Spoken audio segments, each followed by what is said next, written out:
Hello. Hello, hello, Hello. hello. Hope everyone's doing well today. Good evening.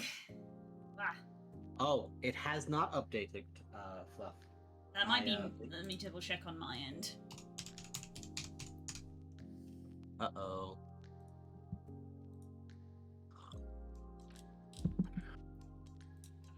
I don't know why I said let me check on my end. I have no control over yours. I was gonna say, yeah. There's no what. I don't have an option to refresh. So What is your something on your thing end? again? What is Something it on called? your end didn't save.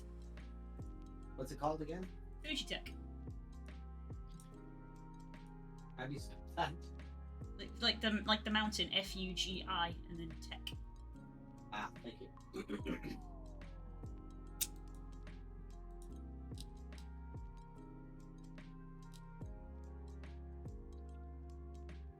Oh, for goodness sake, no wonder it didn't. It wants me to log back into this thing. Ba-ba-ba-ba. I'm not a human, I'm incorporeal flesh, now fuck off.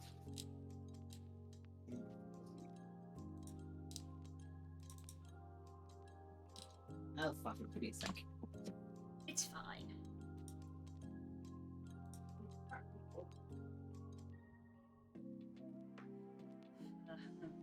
That website's being a pain. I was trying to sort something else off camera before we started, which ended up now taking too long. So I needed to abandon ship and come back so that the stream can log in. What happened? It's fine.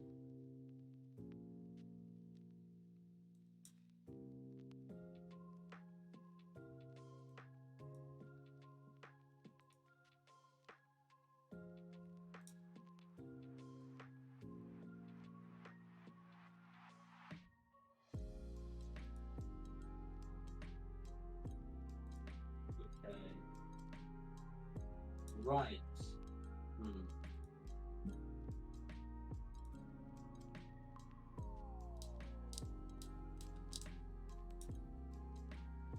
Manage. Nope, that did not update. Change. Profile.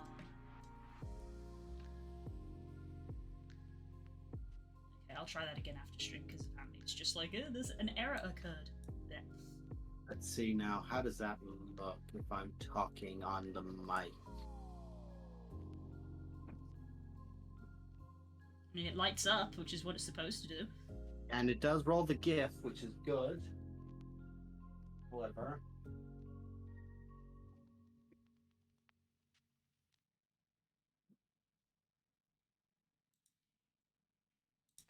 Hi, Rex. How's Hey, Rex. things?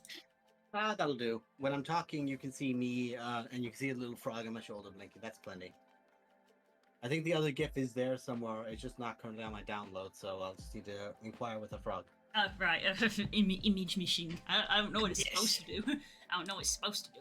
It's just another pose. Whenever I talk, it's meant to pop up. Ah, right. Okay. I passed my test for a new job. Hell yeah! Congrats, yeah. Rex. Well done, Rex. That's great to hear. Yeah, awesome news. As the kids would say, we love to see it. We'd love to see it.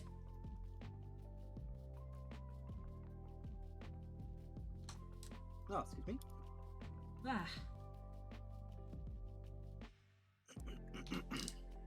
Nope. That was I nearly thumbed open a thing of gold when I did not need it. I need brown.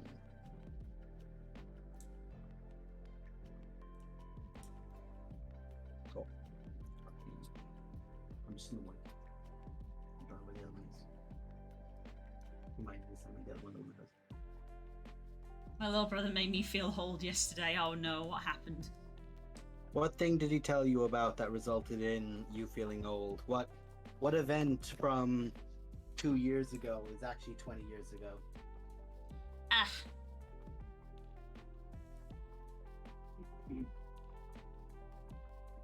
Heckin' picture that was like, what you think Zelda 20 years ago was, and it's like Link to the past, and then it says what Link 20 years ago actually was, and it's fucking Wind Waker, and you go, ah. Don't like that. Ah. He's about to graduate high school. Oh, well, congratulations. That's great to hear. Yeah. But I can understand what you mean of, no, that's a baby. That baby You're a don't child. graduate high school. You're a child. Stop that. You're not allowed.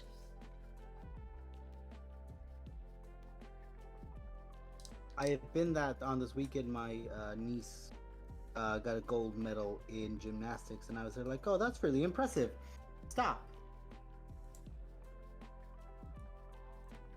You are meant to be a child. You're not allowed to do super well at gymnastics. Mostly because it just makes me freak out more than anything else. I am being DM'd by a frog, so I believe the idols have been found.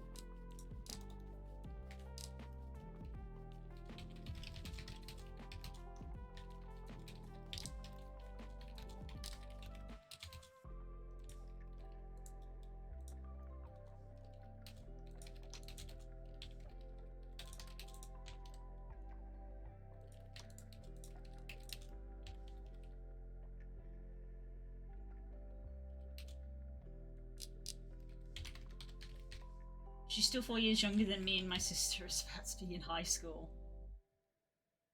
I guess that must be how my brother felt, because I'm 4 years younger than my brother, and we are buying a house before he does. So that must be how my brother feels.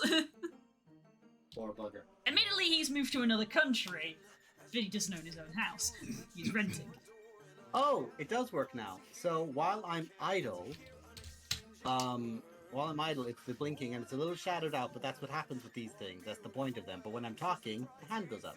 Hey. Oh yeah, that's neat. And the teethies. You love it. That's from a frog in a jar. She is wonderful, and I love her. Just casually flexing, and it's like, oh yeah, I did this in an afternoon, like, one-handed, blindfolded, and we're like, and why do you think none of us are impressed? Like you are the impressive Astounding. one. Yeah. I believe the phrase is queenship.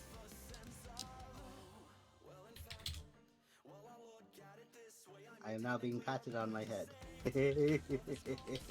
That means I'm right. You have to accept that you did really good things. Yeah. Hello, you're an inch from my face. That is my nose. Come on. Hello, Hope. Hi, Hope. I'm trying to buy a house soon for my mum and my uncle, and I'm working on my career. Hell yes, Rex. Ow! Rex, you are being a busy little bee. Hell yeah! And I'd say that with all the terms of endearment possible.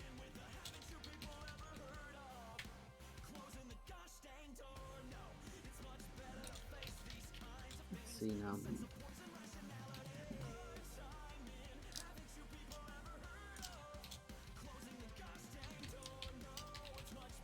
Hi, Spooky Buko.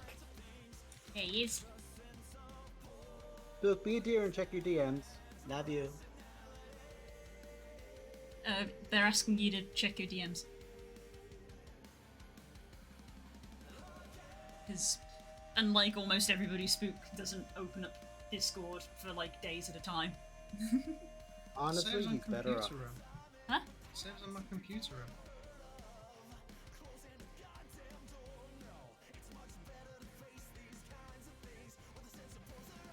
Ready for virality? I mean, the booth is ready. I know that it's a standard thing for a lot of people to like make outfits or do textures. I haven't done any of that. I was gonna say the booth may be ready. Is the person ready? The person is not ready. I'll be honest. No, the person is not ready. Booth's ready. Person's not ready. Person's secondary. Was more concerned about the booth, honestly. Considering he just messaged me and said, "Is Digbeth a real place?" See, again, this is why I said like saying it's in Digbeth is misleading, because we wouldn't say that that's in Digbeth. We would just say it's in Birmingham, because Birmingham just expands out and consumes everything. Ah, Rex, thank you for the bits! You didn't have to give me bits when you're saving for a house. Heck! Oh, that's just the coach centre. Yeah, it's the coach centre. Yeah, that's just, yeah. They don't know. They don't go here. Cryptic clues. They don't know. Also, this was So you're looked gonna up give me by next Stacey. longitudinal not and by me. latitudinal coordinates. Can you find me? This isn't an ARG.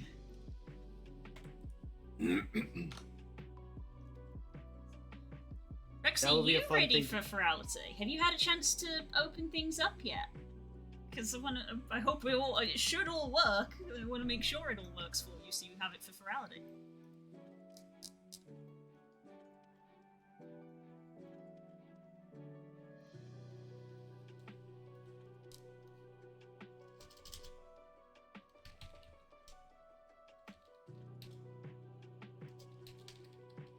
I'm about to be making more, 20 an hour, dang. And he works great, awesome! Thank goodness.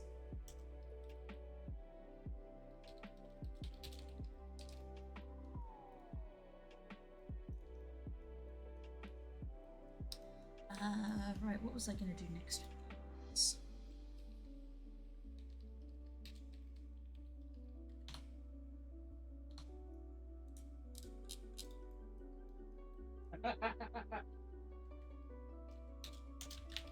You gonna head out now, okay? Thanks, Hope. Have a good time. So, I told Spook I would enable him to make terrible dinner decisions if he did this. He's more than willing to do it, of course, because he's a gem of a person as always. He then put in spaghetti toasty, and I said, not that terrible. Wow. That's a line. That's a line. I'm going to draw that one there. Spaghetti on toast is nice. Spaghetti You are toasty. made- Spaghetti You are toast. fucking made for each other, aren't you? Christ alive. It's comfort food. Comforting who? Satan? Comforting me. I am unwell, and Spook comes up to me with spaghetti toast. I'm like, yes, he loves me, and then I eat the entire thing. Okay, I'm actually going to stop talking because firstly, yes, you're entirely allowed to have your own terrible choices in food. It's your home, your well-being. You may do with it as you wish. And because if I continue, that one behind me will go, but I like that. Of course you do. Does Frog eat spaghetti on toast? Confirm or deny? Stacy.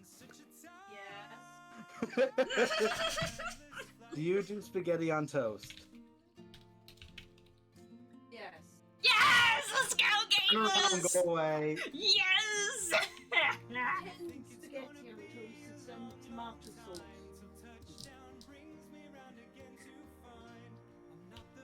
My I'm giving friend her keeps forgetting contact to get a by pointing quote at for my an DMs. avatar for you. Oh my goodness. Ooh. $1 million. No, it's not $1 million. Yes. If it wasn't, no. Obviously, complexity influences it a lot, but the quote that I gave you is a good sort of like starting point.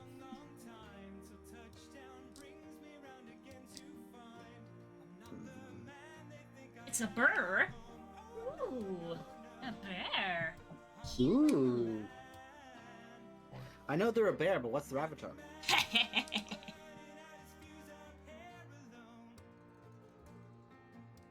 Just the person who sits quite comfortably in the otter category. If it helps, that's what he wants. I guess when I say complexity, I mean things like your avatar, for example, had an entire extra set of limbs because you had wings, which did add a degree of complexity to it. Things like hairstyles. How fancy a hairstyle. Like this guy's got this big mane that goes all the way back. Quest limitations. Things like that. Rigs. Digigrade or plantigrade rigs. All that jazz. Interestingly, bears are one of the few sort of like furry avatars in the R chat that you kind of don't actually need a digigrade rig for, because their back legs actually kind of don't look digigrade. They are plantigrade back legs on a bear. If you stop to look at them. Also, bears are just friend-shaped, so... Yeah, they're very friend-shaped. If this animal can run faster than the world's fastest runner for infinitely longer than they can, and can outswim anyone that has ever lived, then why are they friend-shaped? Why friend-shaped? Oh yeah, Yes, why explain this picture of ears. Yeah, like those ears. It's why one of my favorite memes on the internet, especially when they're memed over by some very dear art friends of mine, is the infinitely cute little baby polar bear with the mama bear in the background in the shadow, just staring daggers into you. Yeah. You might know my friend Simi has posted that one quite frequently with their character Eerie, and I find it an utter delight every time I do. Yeah, bears' back legs are actually plantigrade, which is easier than digigrade legs. So does that just mean that the knees are forward, or what does that mean? Plantigrade and digigrade refers to whether they walk on the flat of their foot or on their toes. So dogs and cats walk technically on their toes because their ankle is this joint here, down here, this is the ankle. This is the ankle, and they walk on their toes. We are plantigrade. We walk on our toes and our ankle. So bears are plantigrade. They walk on their toes and their ankle are flat to the ground. They're not actually digigrade creatures. Okay, Blue. Barbie is a digigrade creature. Ken is a... Oh my god. I mean, kinda, yeah. Because the digipet bit is obviously, because a digit, you know, as you refer to as your finger as a digit, technically your toes are also digits, so digigrade is digit walker, I believe, roughly, in Latin or something. Huh. So, yeah, so bears are actually not digigrade, they are plantigrade, four-legged creatures. And then you've got ungulates, which is hooves.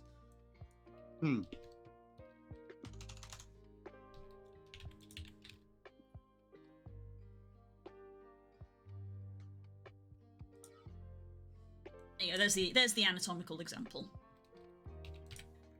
of where the bone is. So our ankle is on the floor, their ankle is up in the air. So we walk on the flat of our foot, they walk on their toes, and horses walk on their toenails,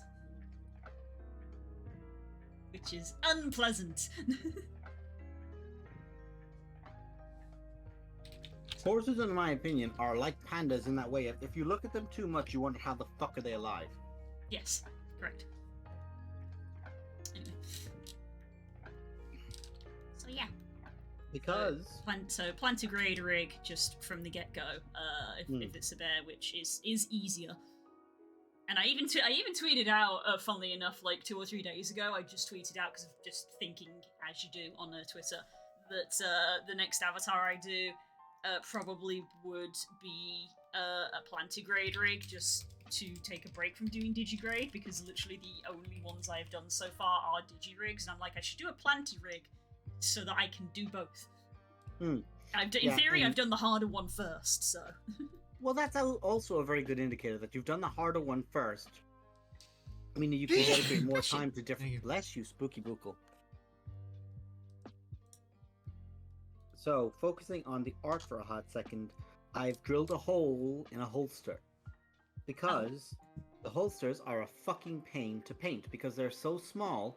Essentially, it can sit on, if you take your finger and the top section, like the top little segment of your finger, it can sit on that, but not comfortably. So if you touch it at all, it'll move, meaning it's a nightmare to paint the thing because you have to either grip it from the top and bottom, meaning you're absolutely going to get paint all over your fingers, or you have to grip it from the sides or from an angle. So I've just drilled a small hole because I have a little drilling tool. Built a small hole, and I have a wonderful little stand with very soft plastic in it, and I'm gluing it to the actual holster, and you can grip the piece that I'm gluing to it now, and then once it's dried, it can stand upright by itself, it won't move, and you can paint it. And the plastic is so delicate that you can twist and it just snaps, and then you just have to do a nice little file, and you can, it just looks like there's never been a change to it.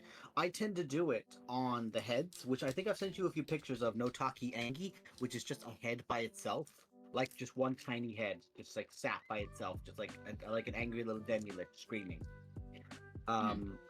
So it's essentially that equivalent, but I'm doing it to the holster for a pistol because they're a fucking nightmare to paint, and they're because their brown doesn't coat well with the black that I use for primer. It's they struggle because it was payday, and because it was Warhammer Day in Cardiff, and any other excuse I could possibly feasibly render for myself. I could get more minis, which when I finish these guys, I'll do them. They won't have as much detail as these guys because these guys have 600. Like each one of the guys I'm currently working on, I think I've referred to them before. Each one of them is a mini hero by himself. So he has a bunch of detail, a bunch of cool little elements you can add to him, a lot of character you can give. These guys will be much easier to paint because I'll just do one guy as the sergeant with a great deal of detail, and the rest will be a lot lighter. Fair enough. You just spent all this, but are you gonna have any money for UK games? Yes, I will. I have actually looked at my money and gone, okay, when this number goes below this, I stop buying things. I might have yelled at someone for talking shit about the Abbey, maybe, even though they were a Ripper and should steal avatars. Well, thank you! If I ever ran into any Rippers, I would get angry at them as well. In fact, I have gotten angry at Rippers in the past. Thank you, Rex. Thank you. Okay, guys, here's the plan. Equivalent exchange. I go and I shank Rippers, and you guys go and you fuck up scalpers. And together, we will stop people from ruining our industries. Yeah. How's that sound?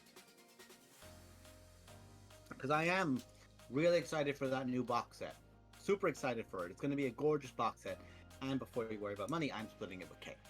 Ah, fair enough. Because he wants the bug side of it, and I want the marine side of it. Oh, is it? Oh, it's Marines and Tyranids, is it?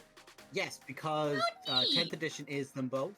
So the huge starter set, so like the big it's. The starter set is Marines and Tyranids. That's neat. Because the next edition is. I'd say maybe 4th or 5th edition. 10th. You're asking the wrong person. Dan got one of them way back in the day, but I was. Yeah. It's unfortunately, but honestly, it's kind of fair because Marine players are some of the most. Like it's the largest demographic of players. It's the vanilla, isn't it? It's the if you're gonna put when you say Warhammer 40k, it's the picture is of a Space Marine. It's the basic. Yeah. It's World of Warcraft, orcs and humans, sort of thing. So it's like, it's gonna be Space Marines. It's boring, it's vanilla, but they're not gonna do anything else. It's the flagship. It's the same with Pokemon. If you're gonna go get a toy set, it's gonna have fucking Pikachu in it. Yeah, true. So the next set is Tyranids versus them, and the thing about the set is that there tend to be a few of them. In the last box set, it was Necrons versus, that's the robot space people, zombies. Yes, robot space zombies. I love Warhammer sometimes. Just you can say a sentence like that, like, oh look, there's an angry fungus. It's coming to kill us with this other angry fungus that has a bomb in its mouth. And I'm talking about orcs. But the Tyranids are going to be the challenge this time around, and some of the models look cool. The obvious concern is, if they've not gotten enough boxes prepped, they'll go out of stock instantly because scalpers will just buy them up in bulk. Because GW have a distinct habit of going, we don't need to make more money. It's like, why make more money? Literally, let us buy more money so we don't have to deal with scalpers. What I would hope they would do is like, okay, we're going to have, I don't know, let's throw up another number and say, okay, we've got 10,000 boxes. If those 10,000 boxes go, you can still order, and we will cover your boxes for like the next period, and you guys will be on the first wave of the next sets that are currently in production kind of thing. And It might take you a month or two to get them. I would much prefer they delay, like say, okay, if you're really early, you can get these ones. If you're not super early, you won't get those ones. You'll have to wait a month or two. Then, if you want to be scalped and get it within the month, you can do so. But I got them back from the world on VRC. Excellent. I wear my boy a lot because he makes me happy. Oh, that makes me happy! Yay! Heck yeah. Rex, I appreciate that he is a very big boy. One thing that you can do is, if you want to have an avatar that is slightly more normal sized, is you can create a duplicate of him in the scene and scale him down, and then you can like re-upload him and he will be smaller for you if you need him to be smaller, because I appreciate that the base one is very large. That's a huge bitch!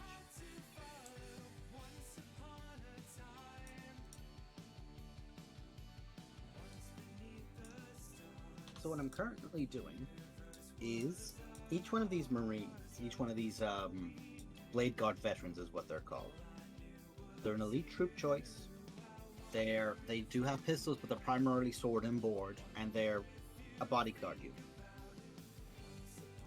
There's an elite variant of them, which basically follows around like the primary good guy of the Space Marines as like his bodyguard unit, shall we say. So these guys are like the generics of them. I think I've referred to it before, but I'm making what I refer to as the Adrax sandwich. Mm-hmm. The reason I refer to it as such is that my primary character, Adrax, is in the middle of a group of aggressors on the back.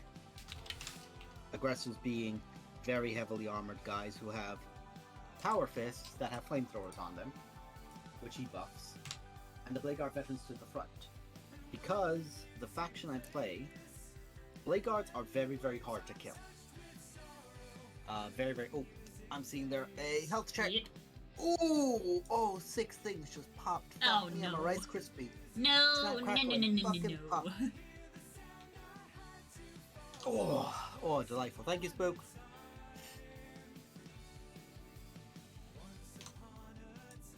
So, because the faction I play is a very defensive one, their primary shtick is they advance up and the guys who are at the front can take damage for people who are behind them. Like, literally, selfless. It's called, I think, selfless defender or something akin. And that's its essential purpose. They just tank hits for the guys who are behind them. So, I use them to absorb shots for the unit of guys behind. The character can't be shot because he's surrounded by friendlies. And if anything charges the soldiers at the front, the aggressors can fire back because they have tools that let them shoot at things charging allies, which, when flamethrowers automatically hit, that's scary. Which is fun. It has its weaknesses. It's a lot of points to be spent into one little pocket, shall we say, but that pocket will be very difficult to break, provided you're not using anti-tank guns on them. But if you're using anti-tank guns on them, you're not using anti-tank guns on things you need to use anti-tank guns on. So I'm happy. Excuse me.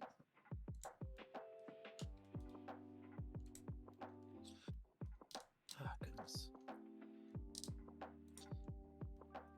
So, Blue, do you want to talk about our latest session of D&D and how we played Where in the World is Hurry Alessador? Somebody decided to take us on a little goose chase. I will say it was not Stacy. It was an NPC who, understandably, likes Hurry so much, didn't want Hurry to leave. Yeah, basically. Which I respect, but also Yeah. go fuck yourself. He's my little brother, not yours. And I'll fucking do you in. Somebody isn't jealous and definitely isn't going through a crisis about it. Oh, my sword, which has a soul in it, which I promised to help out, has had the soul stolen from the sword. Yeah, basically, honestly, like it was definitely one of those it's your turn kind of thing. Because like the session before, we spent like probably 2 hours just with Tala in a dream sequence. This week, there was so much happening with Thane. The poor boy. There was so much happening with Thane. Yeah, and the things about it I found very interesting. So to finish off that sounding off though is, so Thane, the soul was stolen from his sword. We believe we know who it was done by because, interestingly enough, Thane encountered that person when I think we actually kind of dismissed him at the time, Blue, when we originally found it, because we thought he was going for like, he was doing something nefarious. And when we found out the kind of guy he is, which is he likes to collect things that have history, we thought he was trying to collect the corpse and the skull from the corpse that was next to him, because it's a guy the first time we saw them, it was one of those things in D&D which can sometimes happen where it is just sort of like you're low level so you can't address the problem, because the first time we saw them it was literally like you see a guy and he vanishes and it's like cool, we're level 3 so we don't have anything to track down invisible people, and we're like, oh shit, is this guy going to attack us? But then after like 10 minutes it's like, no, he's just gone. It's like, okay, well, that was a thing that happened, and we didn't see him again until we were like level 8. Here's the interesting thing, Blue. Thane did stab him. Thane actually stabbed him, and he still had that wound when we encountered him 5 levels later. And it's like, oh, you're not gonna like me, are you? And now he stole my fucking sword, and it's like, well, now I don't like you either, bitch. Stole my soul, the soul from my sword. I think there might be an interesting element of this where Thane might get a choice of like letting him go or not, and if he lets him go, he's probably going to be like, the sword won't be stronger, but if he keeps him, the sword will be more powerful. But of course he'll be fighting him because he had a taste of freedom, and Thane's like, no, back in. Which I Krusty don't think wants out. Yeah, Krusty wants out, and honestly, can you blame him? This is a sword, for the folks who don't know, that the Dungeon Master has affectionately sometimes referred to with me as having anxiety. So, Yeah. being the sword of a paladin with absolutely no self-preservation skills is terrifying. Because it sees through the blade. Ooh, Rex is learning to stream on PC. That is progress. Ooh, nice. So to cut a long story short, we went looking for my partner, Frog in a Jar, Stacy's character, Hurry Alessador. Been away for the campaign for a time because Stacy had IRL things to deal with, but also just needed a break from everything, really, which was more than fair. And the character was basically in the city helping people. The problem when you're someone like him, who is an absolute sweetheart and a delight, is you're very helpful. People keep trying to find you. The poor little man never really had, like, a break period, a rest period. So he had made a bunch of cute little, I call them fucking adorable, because he's a character primarily designed after a fennec fox. An Egyptian styled character with a fennec fox design. He looks gorgeous. His new artwork is wonderful. Stacy, get on Blue's stream if you're not already and link that sucker. Please tell me you heard that, me. I fucking love that woman. So we ended up finding a character who would still be in a prison cell, like a time-locked prison cell, if not for us, and was like, I'm gonna run you around while you are on a literal world-ending deadline. I'm going to run you around the city rather than give up Hurry. Yes. And Thane was not And Thane took it personally. In fairness, so did Sal. So did Kay. Like when she was calling, when Nona was calling Hurry her little brother, it was like, your little brother? It's like the fucking Obi-Wan thing. Your new empire. It's like, oh, we're taking offense here, kids. It's like we used to love this stoner. Now we're ready to run hands. I still Now like her. Yeah, she's. Bear in mind, Daz likes her. Thane does not like her. Tala still likes her. There you go. There's the clarification. Tala still likes her. Because Tala is very, it's another one of those situations. I feel like this is always the way with the group of like, there's one or two people that freak out about something, and then there's one person who's fine with it. And so, no, and like sometimes, like if Tala freaks out about something, then Thane or Sal will be the one who's level-headed and keep cool. And this time round, it's just like, Tala's just there, just like, no, I get it. It's fine. Which I just find very funny. Yeah. Also, for those who don't know, Hurry Alestor is, as I've said on Twitter before, now the most powerful member of the Nameless, which is our D&D party, because he's had therapy. Yes, canonically has had therapy. I was just like, oh, wow. Fuck, I wish that were me. Still talking about Thane, right, Daz? I'll get there. Yeah. But I'll be honest with you, Blue. I did after the stream, like, just like message girls going, I need to update Thane's flaws. Because there's some elements of this that have come out that, like... Really? I mean, yeah. Like, legitimately. None of this was, like, played up. I was looking at it going, no, this isn't me being me. Thane is getting protective to the point of possessive. And the thing that was probably the hardest for him in this entire thing was when they did find Hurry, when we all found Hurry. Firstly, Hurry used to be like 4 foot... What's it? The problem isn't the problem is your reaction to the problem. Fuck, Core, shut up, you sound like my mother.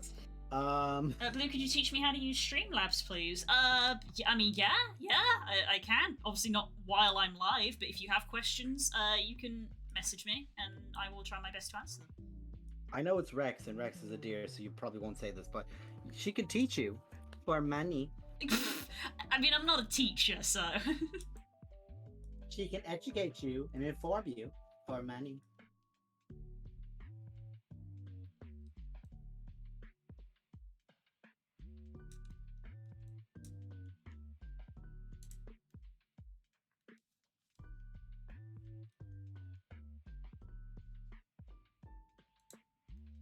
I feel like I should be offended by that statement. Why? Why?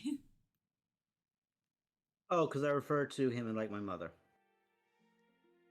That he was sounding like my mother.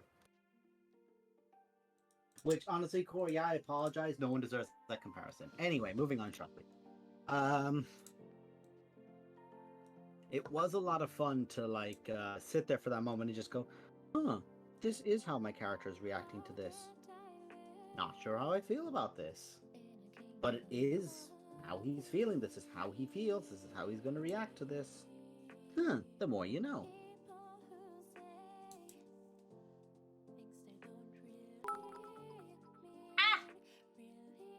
If I want to send me to play because I'm dumb when it comes to computers. Oh, no! Thank you for the bits, though!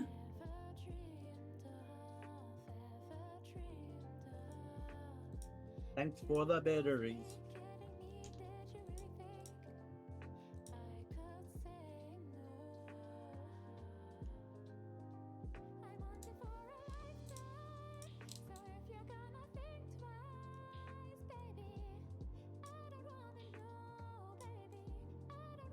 Okay, so now I dry paint on, because now I am applying my fire decaling to the sword.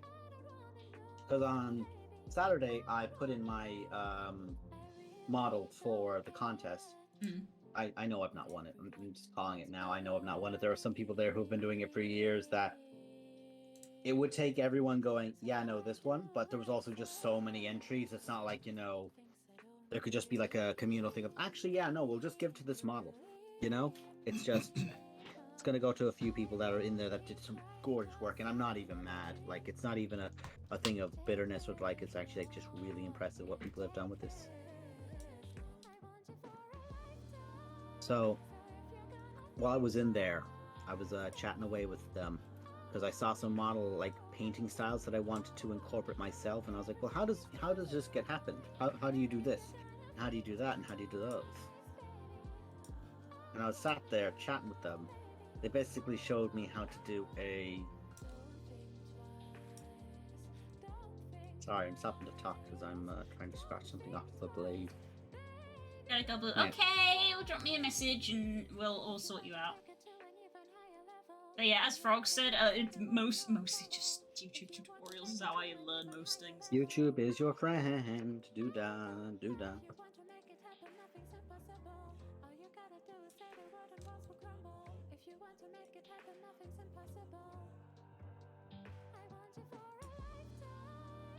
It's on Saturday, Blue, is Ferality.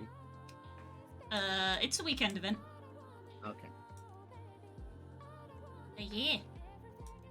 Yeah. Okay. I guess at some point I should probably look at putting stuff on my avatar or something. Oh, like promo makeup kind of thing of like, oh look, it's my outfit that I wore to it, so you'll know photos in the future will be, oh, these were photos from me from the yeah. Like I've got because they sometimes give you little things. Obviously you get like a con badge, but sometimes they give out stuff. So like pictures from Ferality last year. Ferality Aqua.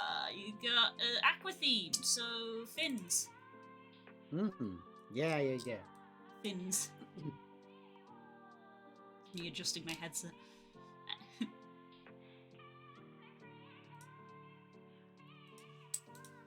So yeah, it's a con outfit. Yeah. Also, sorry, I caught myself off halfway through talking because I was focusing on scraping something without slashing myself. Essentially, I found out how to try and do a molten design to the sword. Ooh. Which will probably be quite difficult for me to do, but I'm willing to give a fucking old college try at it. Hell yeah. If you need a hand with any advice, Han, let me know. I know, hon. It's all good. It's all good, Chief. Thank you, though. Also, I'm highly amused that now my voice coming from your end is canon because of the little frog on the shoulder. Yeah.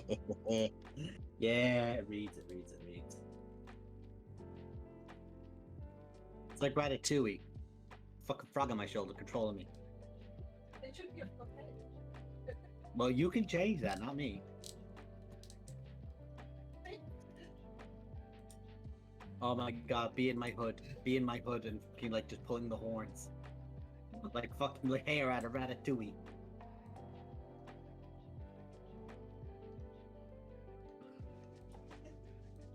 Future designs for DM and Frog coming one day. Right, now where am I next? Do I go deep red first? Or I think I'll go deep red first, which will be this. So what I do with doing any kind of flame decals is it's a lot of dry paint work because you take, and by dry painting I refer to you just take a dip of it and then you just spread it across the actual a bit of cloth or whatever you're using to dry your things with, and then you spread it across the thing. It's dry brush. That's what it's called. It's dry brushing. Yeah. That's just in case there's a different term for it, and I've literally just misrepresenting a term. No, I believe it is referred to as dry brushing. I believe. Poggers. So, excuse me. So yeah, I dry brush across my flames because it gives such a very thin coat on it. There's no blotchiness or none of that, so you're not risking like your third or fourth layer into it looking very messy where you wouldn't want it to. And just like light little brushes across. And I tip away with it. And we go from, because how I've been told it is you go from lighter to darker, but I tend to put red at the bottom because it's white and then red for me. The reason I do that is we get the red is a bit of a base, but the white is around the exterior of it, almost like the white hot variant of a flame, which tends to be on the extremities or at the core of it.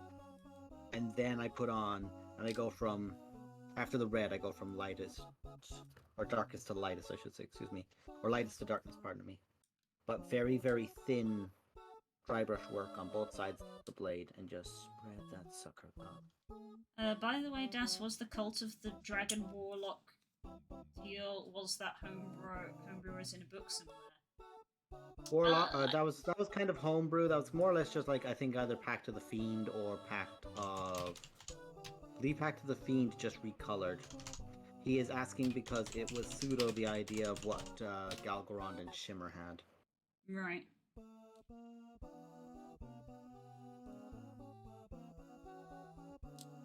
The thing I was told to do with this, though, is after I put on my final layer, there is a particular one here called Mordant Earth. It's a Technicolor.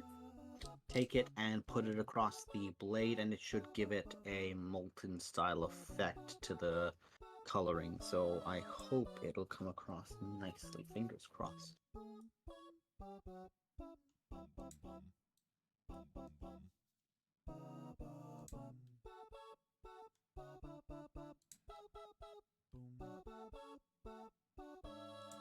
But Jackor, that was entirely more or less homebrewed. Like, some of the things would have been a bit different, but I never truly went into the detail of it because it was a post-campaign thing. Putting together a Kobold Warlock.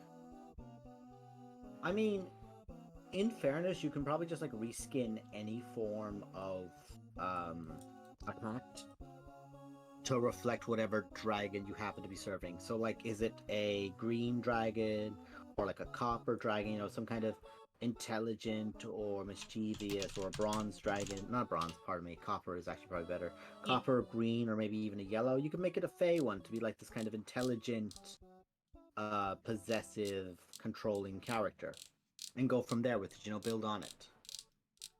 Just change out some like spells that reflect draconic things. Like, we just got everything from Fizzbangs. Honestly, I'd say check Fizzbangs in case there's like an ancient dragon variant of a patron. I don't think there is, but if I don't remember, which seems a bit like an obvious thing to leave out. But yeah, there's like the fiend one is a very obvious template for if it's red, because you get a lot of fire ones. Domination, but as you say, fire. If you go for like, because there's obviously the gemstone dragons now. Like, if it's a moonstone dragon, then Archfey could be an easy, like, just sort of one-to-one kind of thing. Archfey, green, even like copper. If you could, for a gold or even a silver, you could go a celestial pact. Yeah, for a black one, you could go like the Undying or the Hexblade or the Great Old one. There's the Genie one, which maybe would give you like elemental ones, because the Genie one does have the whole pick earth, air, fire, water thing, so that might have a bit of like variants of elemental variants to it. Yeah. Dragon. Somebody say a dragon. Fuck, all I can think of is that gif of Toothless.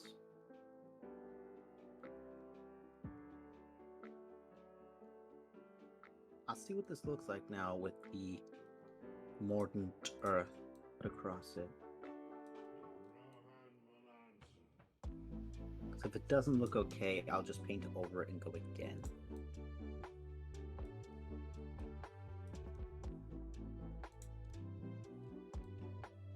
I'm also waiting for when the Warhammer near me gets back Blood for the Blood God.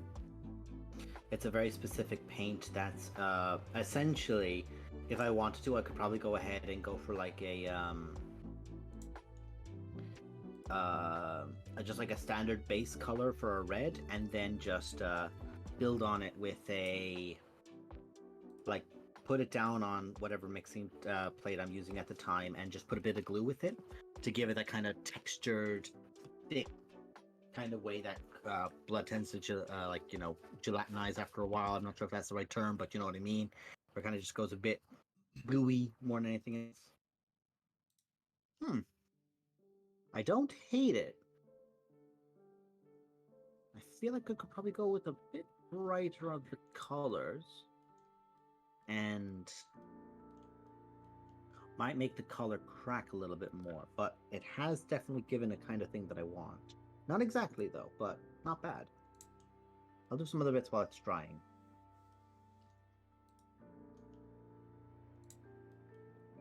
What are you doing? Oh, she's taking it in where there's a better light, cause yeah.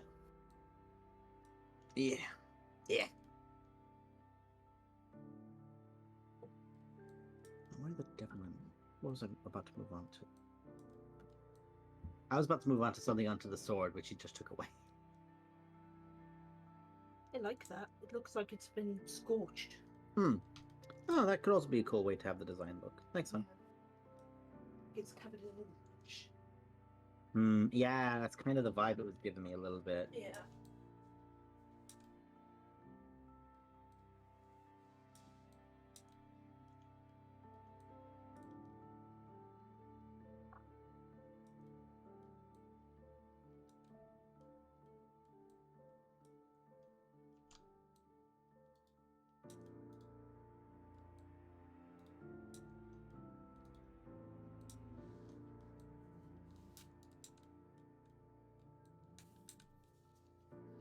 Ooh, that might be creative as well.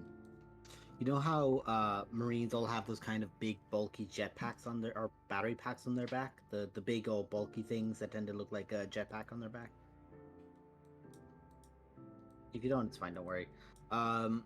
Essentially what I'm going to do is I might just like glue a shield to the back of it, like this Marine has a shield, but it's just like not drawn out right now because I want to do stuff with the shield of this, but because I'm using a sword and a pistol in these hands now, I wouldn't be able to, so that will give me an option to do something else with it, pardon me.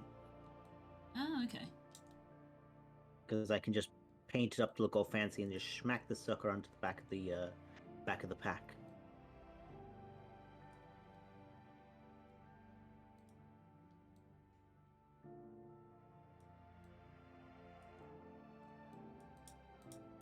Are you thinking more like they're carrying a shield into battle? They've got it on their back, Hunt, so it's fine. Basically, they've got two things out right now, and like the pistol would go away and they'd draw out the other one. Interestingly, I think this would imply that this Marine is left-handed because the sword will be in their left hand, and the pistol, which they'd swap, which again I always find it hilarious that that's a pistol. Yeah. The pistol that's in their hand would end up being a. Was this motherfucking pistol to go to here? Ugh. Don't tell me I have to. Okay. I boo boo. The pistol holster is meant to go under the arm, or under the pistol arm, but the pistol arm's already on the model, so I have to kind of just go and then glue it back on. Ugh, hate having to do that. In other words, make sure that this fucking holster is done before having to do this.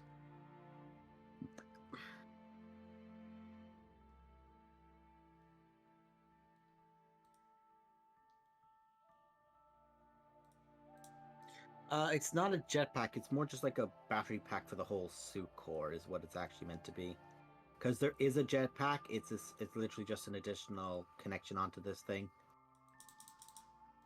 And it's kind of just like a rule of cool of you're not cool enough to use the jetpack, you have to have done so many tours of duty to prove that you're not just a moron and will just like fly it into a wall. I'd find. Because again, the Space Marines are like some of the finest warriors of the world. It doesn't mean that a Greenhorn isn't still going to fuck up. Which is why Scout Marines, which is what all Marines start as their like initiate level, aren't given proper power armor yet because you have to earn it.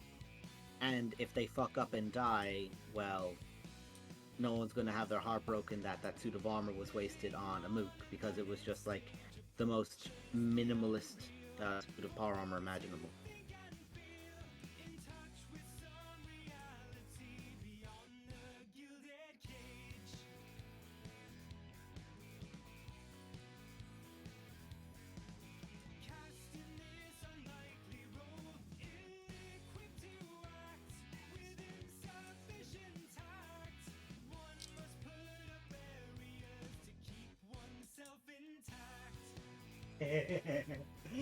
I just heard Frog saying this drawing won't be risky at all, and there's just a picture in the background of a character with long ears, with their arms up, like their hands up above their head in that kind of pose, with their whole chest exposed, and it's like, oh honey, who are we drying?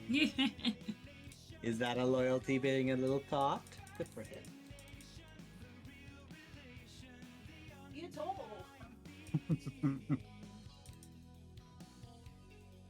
Someone please redeem a sip in the chat.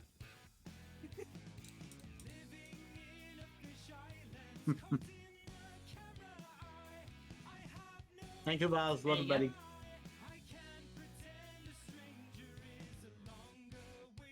Now that said, I have to go get a drink. Yeah, that's the rules. If you haven't got a drink, you gotta go get one. Everyone's got to do it.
Actually, Blue, here's a fun one for you. You know how, I think it was with curls and the like, we looked at the stats of in D&D characters, and it was like, oh, you can swim at this speed. That's implying that you're doing it at this speed, which breaks like Olympic records and so on. Mm. A fair analogy of that would be that's kind of how Space Marines are in the setting of beyond human levels of capacity. So in that way of like, oh yeah, that's an 8-foot tall guy. Now watch him do all this physical shit that you wouldn't expect out of a man half his size.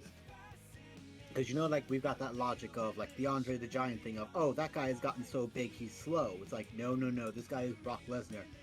He is too fast for his size. It is scary to see him move that fast.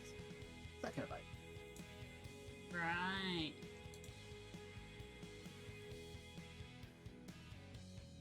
Also, I will say this now, with these 3 characters, one of them, what I've done is that each one is meant to be unique.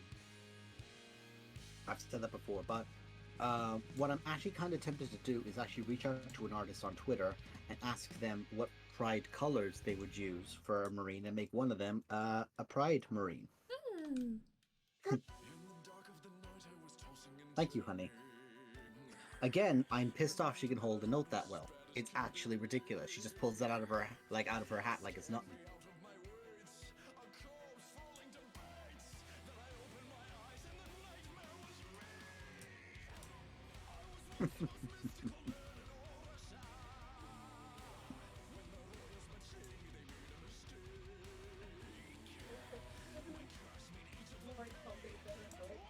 Mm-hmm.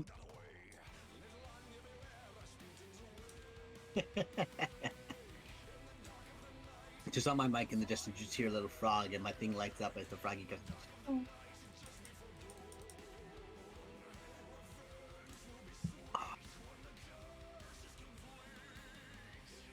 Willing to bet there is already a Pride Marines chapter. There is! There's, so,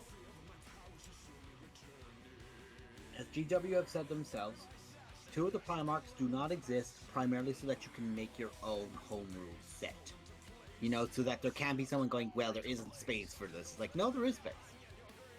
And because there's only 2 players at any given table, there's space for both of you to have a unique chapter. And one of the favorite artists that I quite enjoy a lot of right now on Twitter, they're actively doing Pride Marines and also going through most of the core troops of other factions and giving them trans colors. It's really gorgeous. It's actually like just gorgeous model work and just gorgeous paint jobs. Because some of these models are a bitch to paint. And seeing like their work on some of them is like just going, this is actually just really impressive. Of course, scumbags are scumbags and have their opinions, and like, you know, anything else, they can take that and shove it down their throats, because I don't give a shit. Trans rights. But I am tempted to give these. But the particular group she refers to is, because of course there's the whole thing of gatekeeping, these, and bear in mind there's one for each of the LGBT styles, so there's ace, demi, and gay, les, bi, so on. They are called the Gate Crashers, and each one is a different color. My only complaint, literally my only complaint, is they did not give the Space Marine for the bisexual colors a hammer. My only complaint, they don't swing both ways violently with a hammer. 0 out of 10.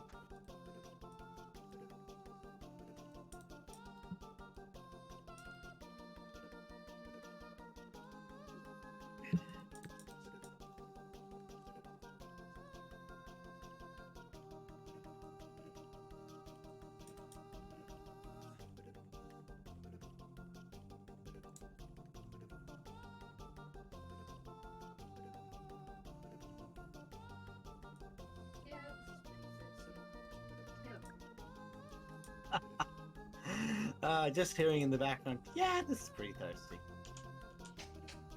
Like, good.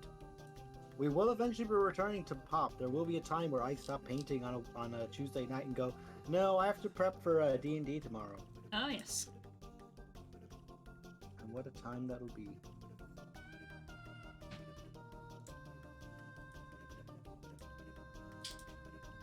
It's going to be that thing of, I have the slight benefit that whilst yes, most of you are level 10 characters, most of you have not had access to these characters for such a time, it'll take you time to get back into it, which will give me time to get back into it. Except Kay. Yeah, Kay never stopped. No, Kay never stopped, bless him, and I mean that from the bottom of my heart with all the love I can. He and I have been playing through Solasta. It's the Crown of the Magi game, the one that's like, it's D&D, but not. Where like everything is slightly named differently, D&D characters and monsters and the like. It's a lot of fun of a game. I really do enjoy it, and one of our appreciations of it is that it's got Bethesda energy. Do you know what I mean by that? What, things keep clicking into the ground and glitching out of existence? Yes. It's buggy. But when it's buggy, like there are some bugs which are just like, oh wait, right, you have to reload. Yeah, you're gonna have to reload here, which is unfortunate. Don't like those ones. They're a bit of a ball ache for that, you know, because of course they are. And if there's multiple people, i.e. when me, Curls, and Nerwin and himself play, it's like, oh, now it's actually difficult for us to do it, to organize it, because if one of us drops, we don't know which one it is, so we have to load up another save and go back from there again, and how long ago was the last save, and so on. But the thing that I find very funny is the voice acting. If you ever want confidence, and I say this from the bottom of my heart, I think they leaned into it a bit.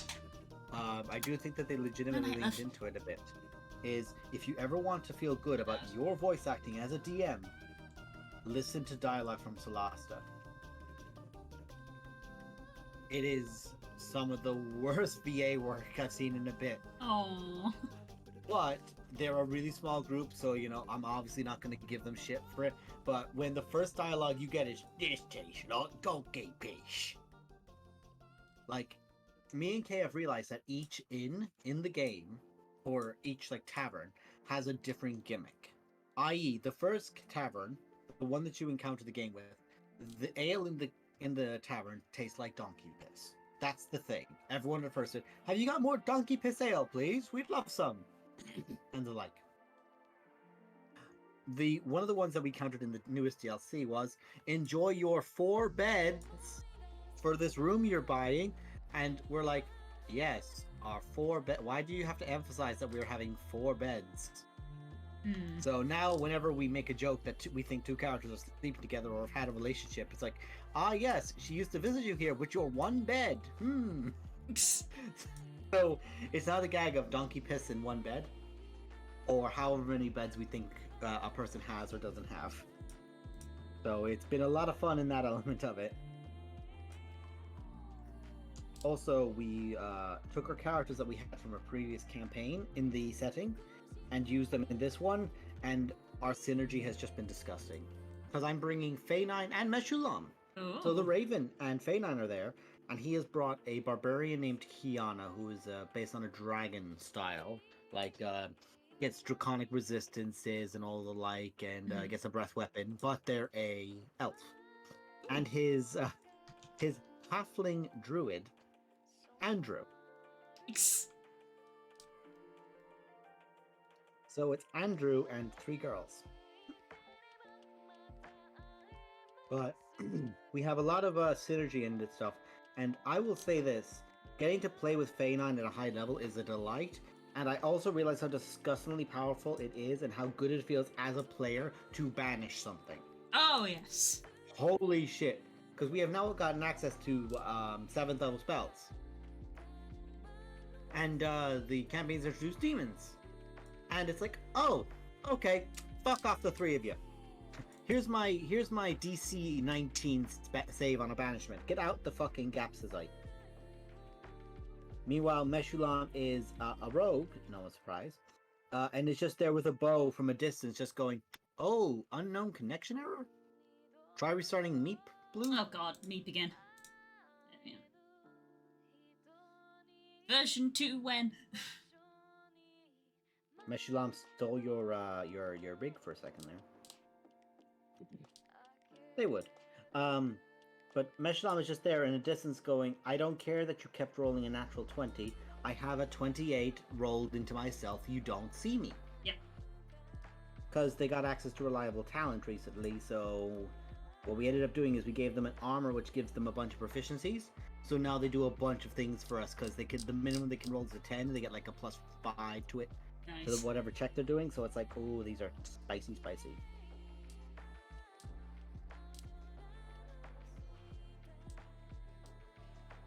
We found a sword. God damn which... it, past self. Where did I save this fucking file?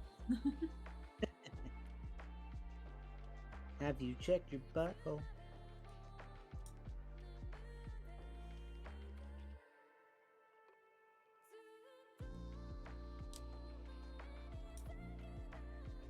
But it has been a lot of fun to play it with him, and we ended up. The game is not a perfect game. It isn't. So we ended up bugging the game out, wherein we found a sword, right? Which it's a long sword, I believe, that gives you. It's +3/+3. It gives you, and this uses standard D&D, so that is, a mythical grade weapon. Yeah. It gives you 1d6 cold damage and 1d6 fire damage as well, or a few d6 of both, and resistance to cold and fire damage. And it makes your charisma 21.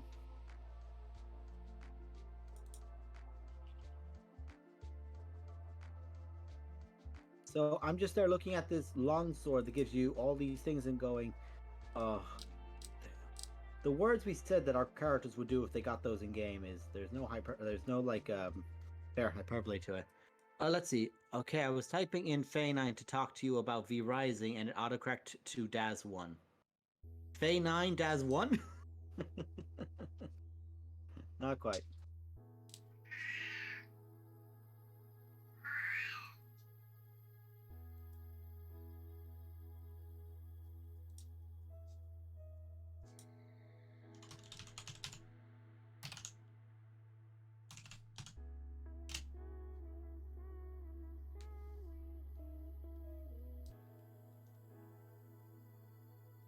That's an angry baby. Yes, because Dad has gone to bed.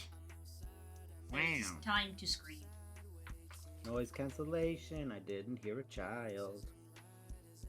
People in Discord calls are not blessed with screams. We are blessed with the lack Stream thereof. exclusive. Let's drink some drink.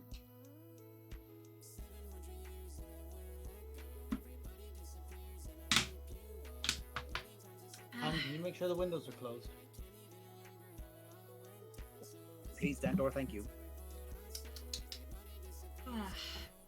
God.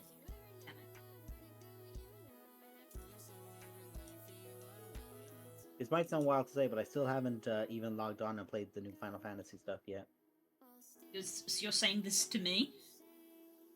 Well, I say this because I have day one completed most of them. But with the last weekends that we've had, I've just, even though they were bank holidays, I was busy. And you will continue to be so. Yes.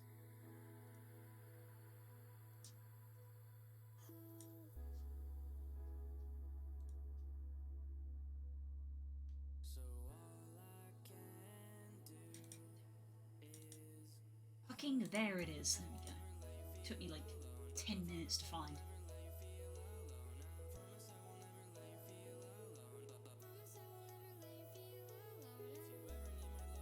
Also, I don't know if it was fan edited, and I hope it was, but for some reason I saw Cartman, or I saw Freddy Fazbear on South Park. Oh I my really God. hope it was fan edited. I pray to Christ it was fan edited. Because he just walks on screen doing the tour, the da da da da na na na na na song, but he just runs in singing that, grabs Cartman, and runs away. If you told me that Cartman was the allegory for William Afton in South Park, I would believe it.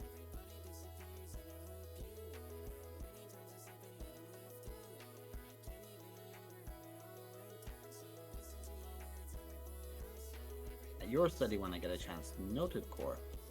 Noted, noted, noted.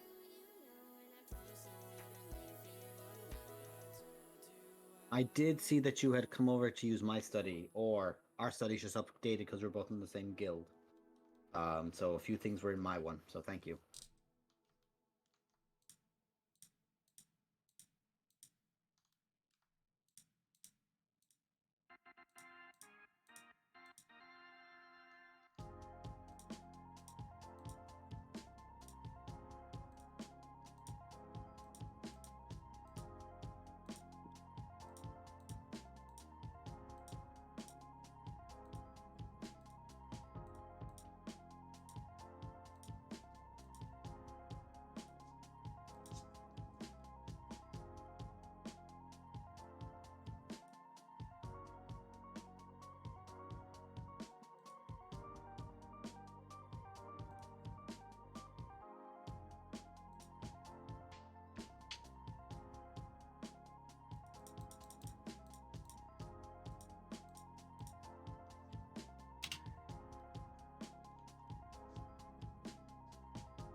It'd be worth checking as well, Fluff, if we're going to be having a Cult of the Lamb Day tomorrow.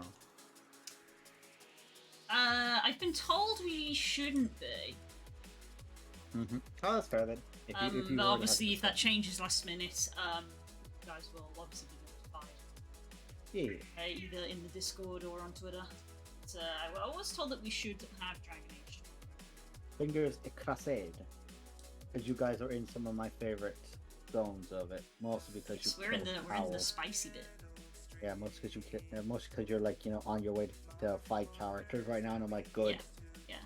Well, I say we should host. The message that I received today was I will not be available for stream tonight in the hopes that I can do stream tomorrow. So it's not guaranteed. Ah, Not guaranteed.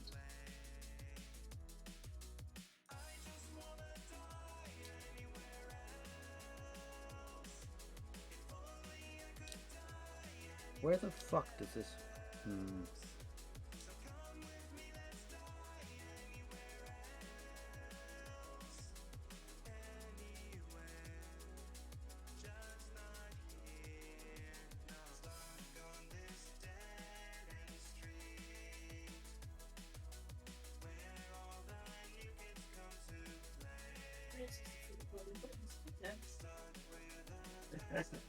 Just getting out the model for a figure drawing.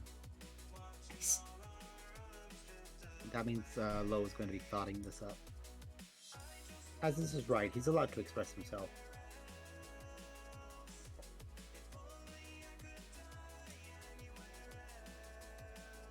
Also because it means I get to have characters flirt with my partner's character, which is just fun.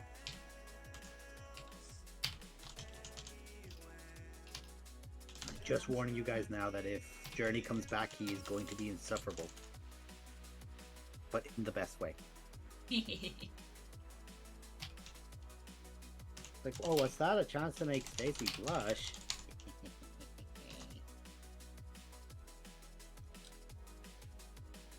Trust me, there's only one person I trust to make me blush. That's called trust. That's called a good relationship, that is. Okay, if I put this on here.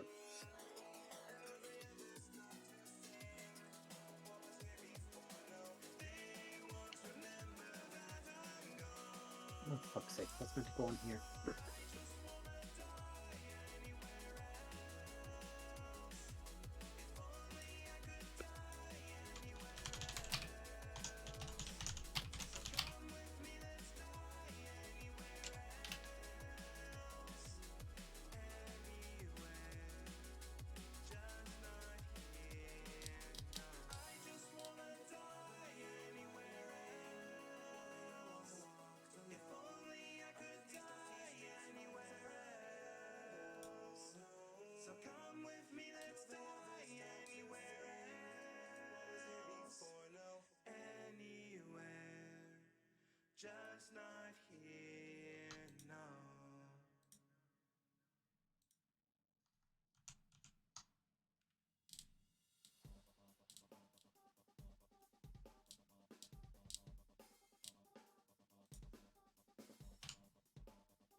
And here we are at the serious point where we're all quiet.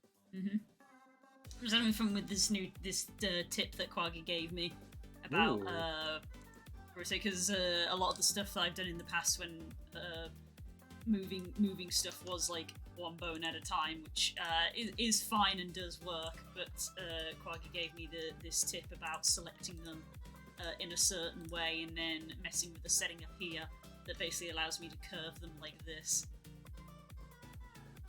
Nice. Which is nice, because that's obviously how the bone is actually going to be moving in-game. So it's useful. Cody Walker, Paul Walker's brother, is naming his newborn son after Paul. Aw. That's nice. Core, I'm not mistaken, that's the guy from Fast and Furious who passed away, isn't it?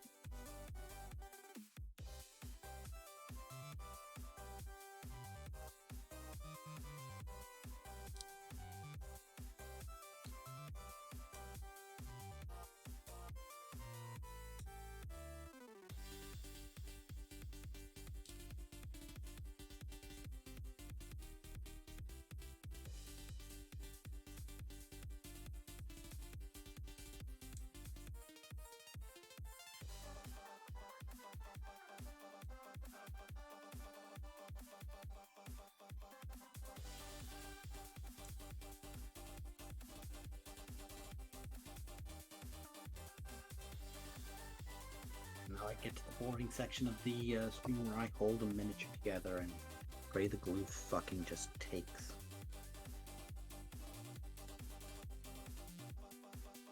Pray to the Emperor.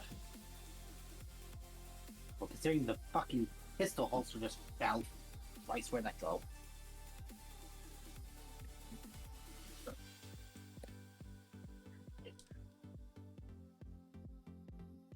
Shit, where did that go? A piece of my miniature fell, and it fucking flew. F.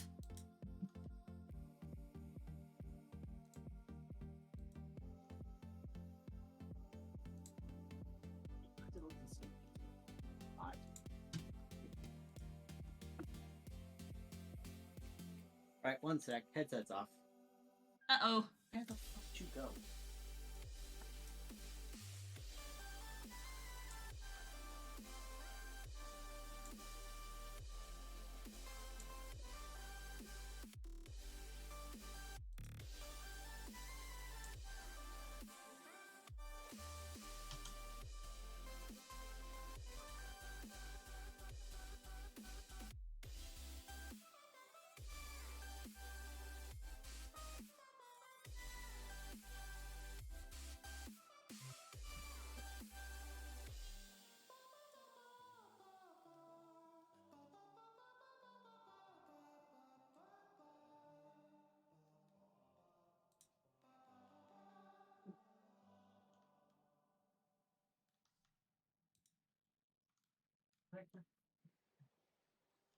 That actually just popped in them. What are we looking for, sweetie? Pistol holster, huh? So what's that? Little brown one.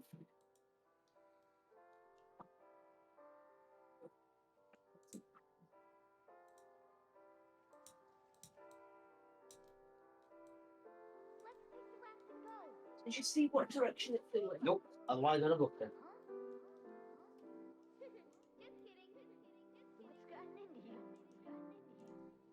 They might be there a while, chat.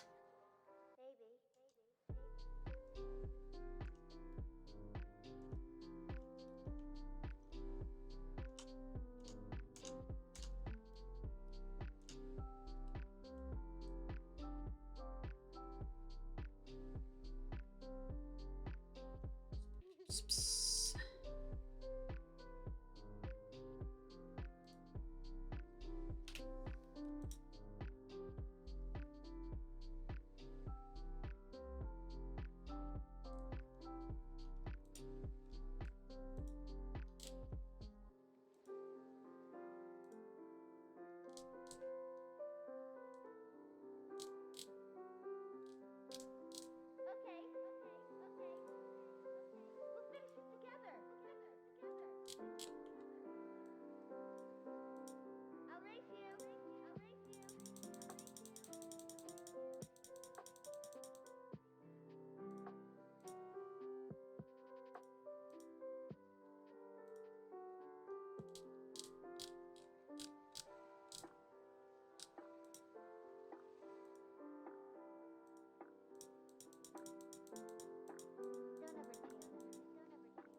Hello, Nemo.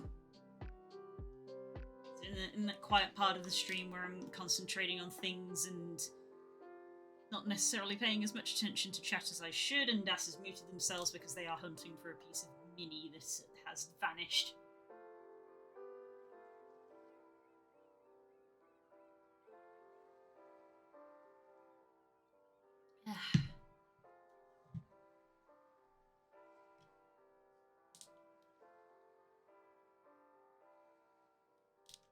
I'm back. Did you find it? Nope. It Uh-oh. straight up fell and disintegrated. Uh-oh. Thankfully, I have more of these things that I can use.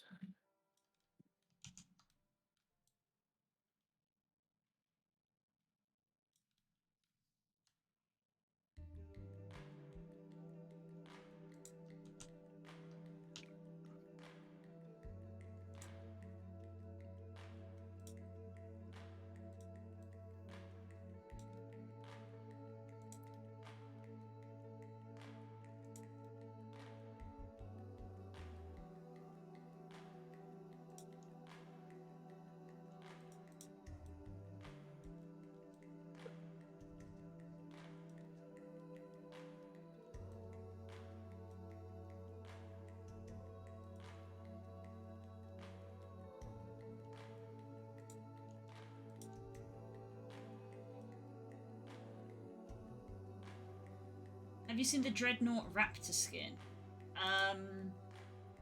If it's new, probably not.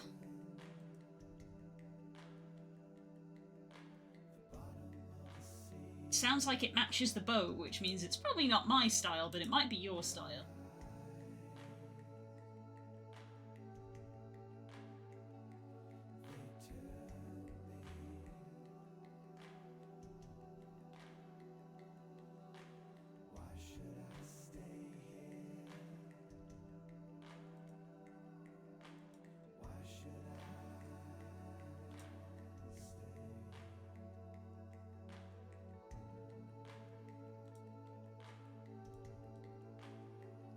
I'm just amazed at fucking just.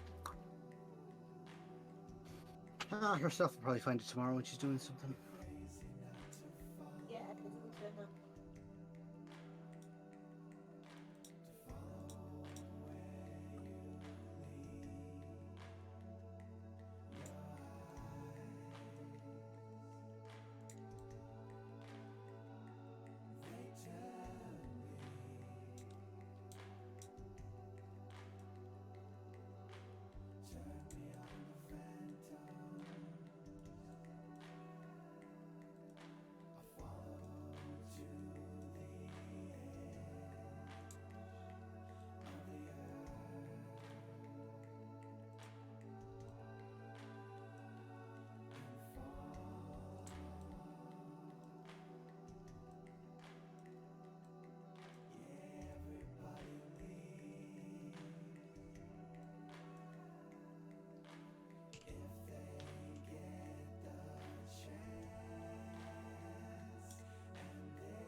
Or what's worse is you're probably not inaccurate in that.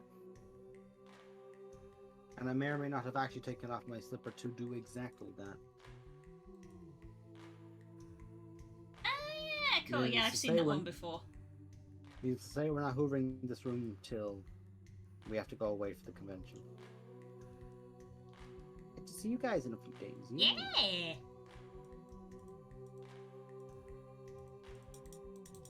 See if Kay's available on the Saturday. Maybe we'll play a late game at his house, me and him. Up to Warhammers. Should probably sort that out with him then, because in that case you might want to just taxi to his instead of taxiing to ours. True. Because they're not close. So if you taxi to ours to go to your room, then taxi to his, and then had to taxi back, that could be like a 3 hours just traveling. True.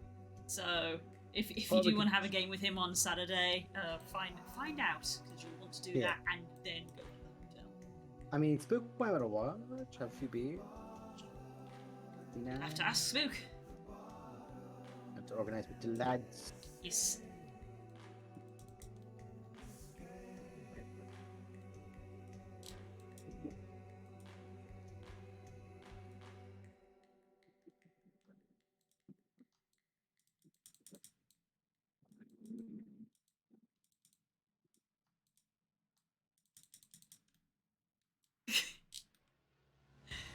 Every time I do stuff like this, my brain is so silly.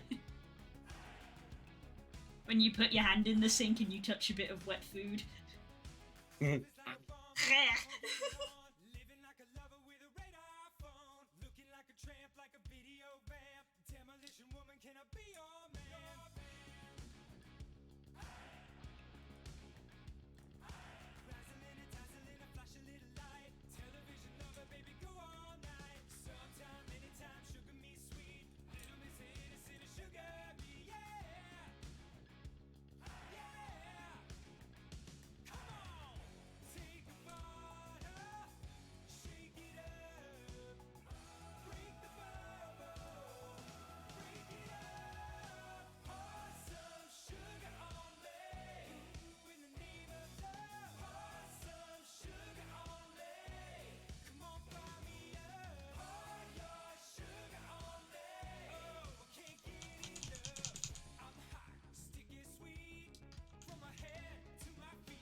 I was like, back to D&D, it will be interesting seeing how Thane is going to be reacting with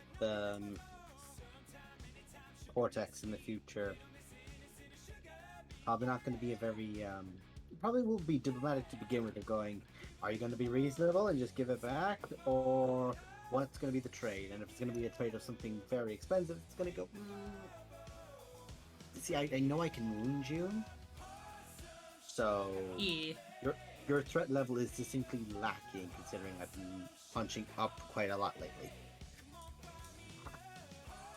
But then, of course, we're in his house. All There is the other always that. issues that then arise of being in someone's house.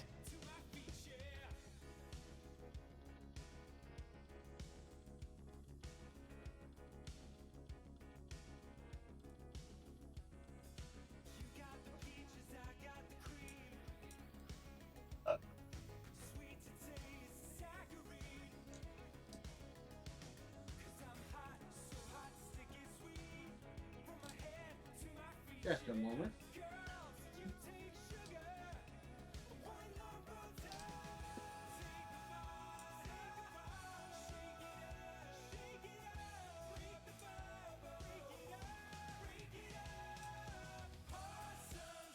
So much weight painting. Ah.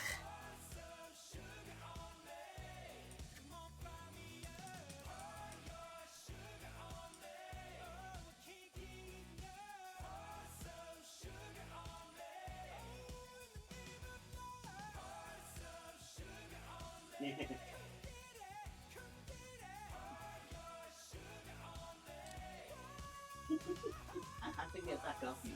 I know you do. What's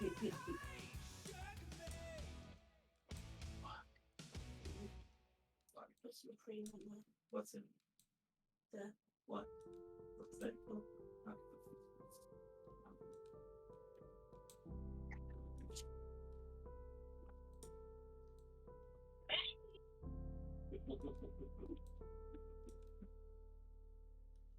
I'm back. Sorry about that. I wanted to check if it was under her desk. It was not. What happened? The thingy. I wanted to see if the pistol holster was under her bed. But then my butt was exposed. So honk honk.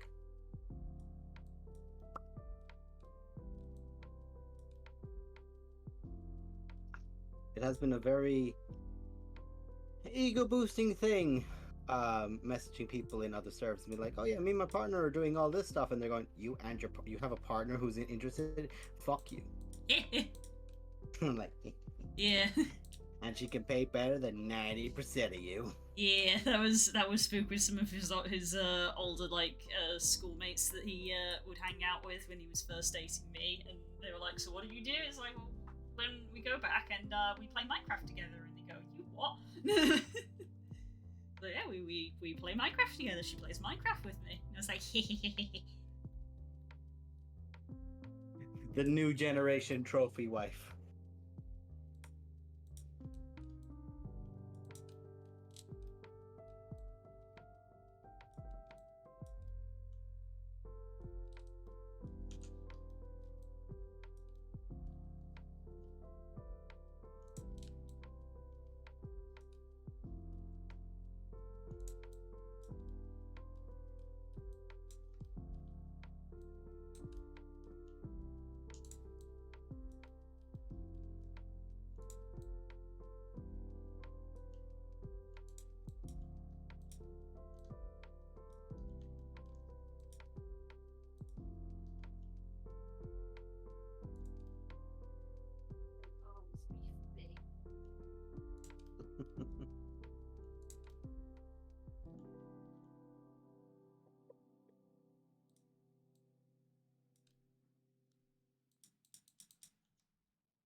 Right now, I've returned to holding a mini for 10 minutes and ensuring that this motherfucker glues.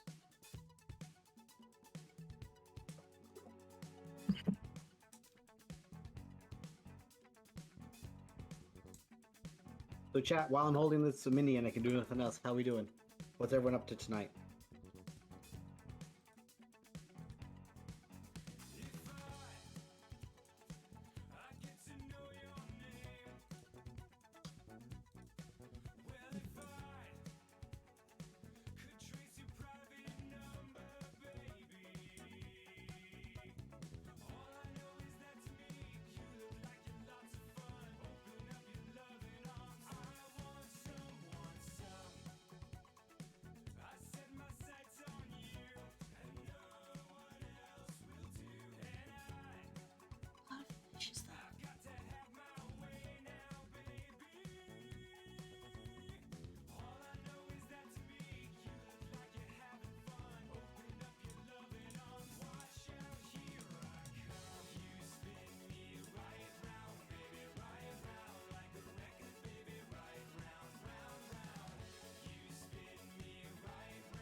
I should just about get this model finished tonight. With Nice. just the shield as a nice little additional that I'll finish up and put onto his back at a later point. But for intents purposes, he should be done by the end of the night.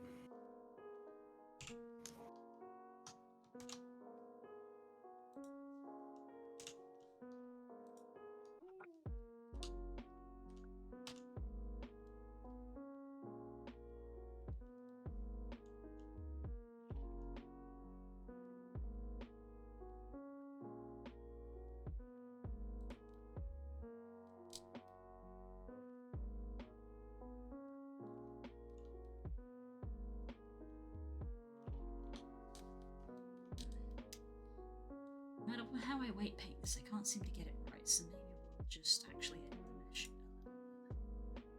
What are you trying to get with it? Stop it clipping.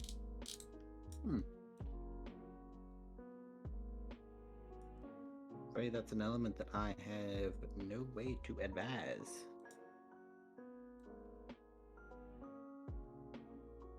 My main job is to sit here, look pretty, and pay minis. I guess I'm aware I said look pretty and painting minis in that way. I'm tired. Anyway, moving on. It's sharply. late. It's late. I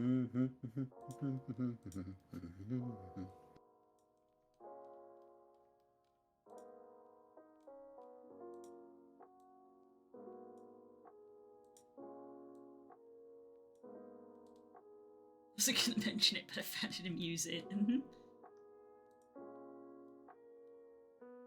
I know, Core. I spoke like you typed.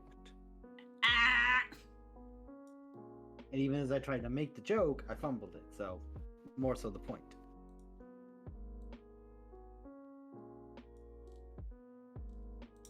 Keck.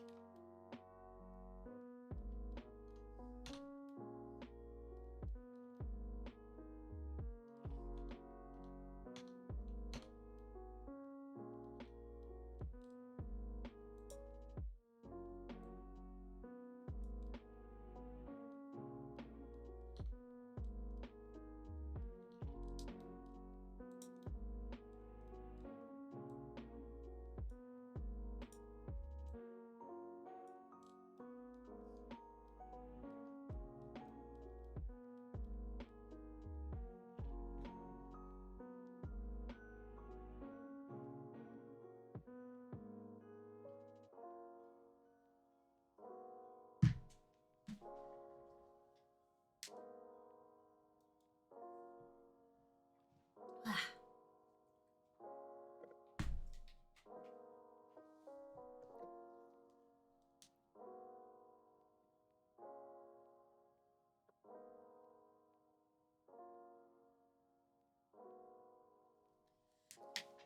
I should put my phone on charge.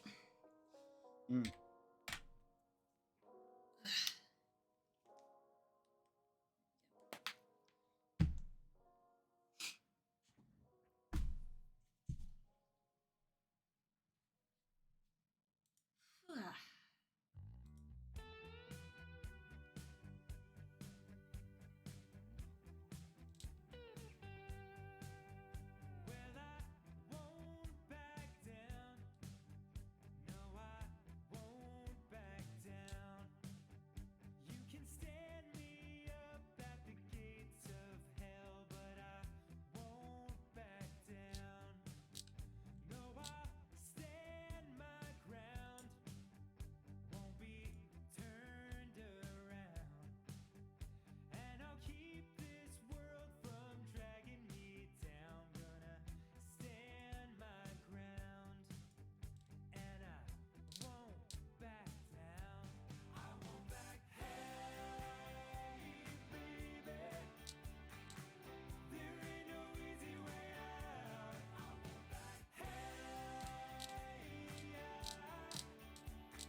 Yes, good was chat.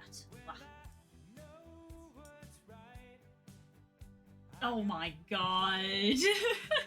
Oh goodness, what do I have to scroll over and look at? It's glorious. Thanks, I hate it. Thanks, I love it.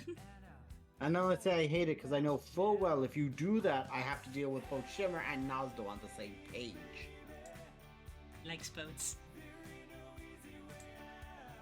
Such a simple, harmless concept for a character, and I love it to death. Like, he just likes boats. He just likes boats. And he's a hard bastard to kill. Oop. Drop my glue.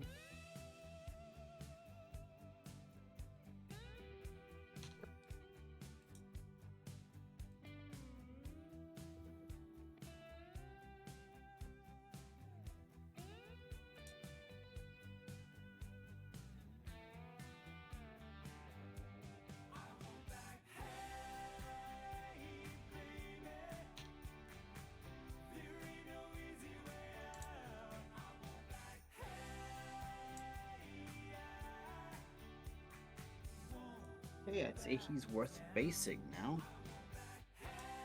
Where the death did I leave their bases?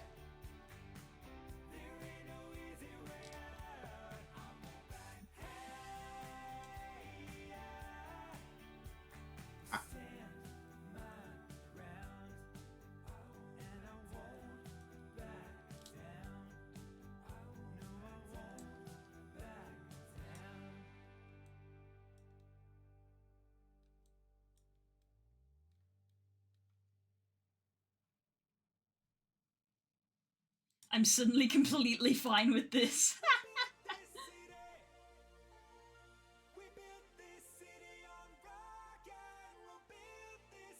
Well, with Nazdo and Shimmer working together? Great for you guys. It's me who has to have the problem because I have to deal with you bastards.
Alright, we're not gonna actually base him yet because I have an idea. Ooh, idea.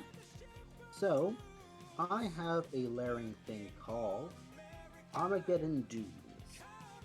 It's just basically a dirty, literally, with like particles in it, Mhm. grayed, yellowed kind of thing, right? So like a sandy duny one.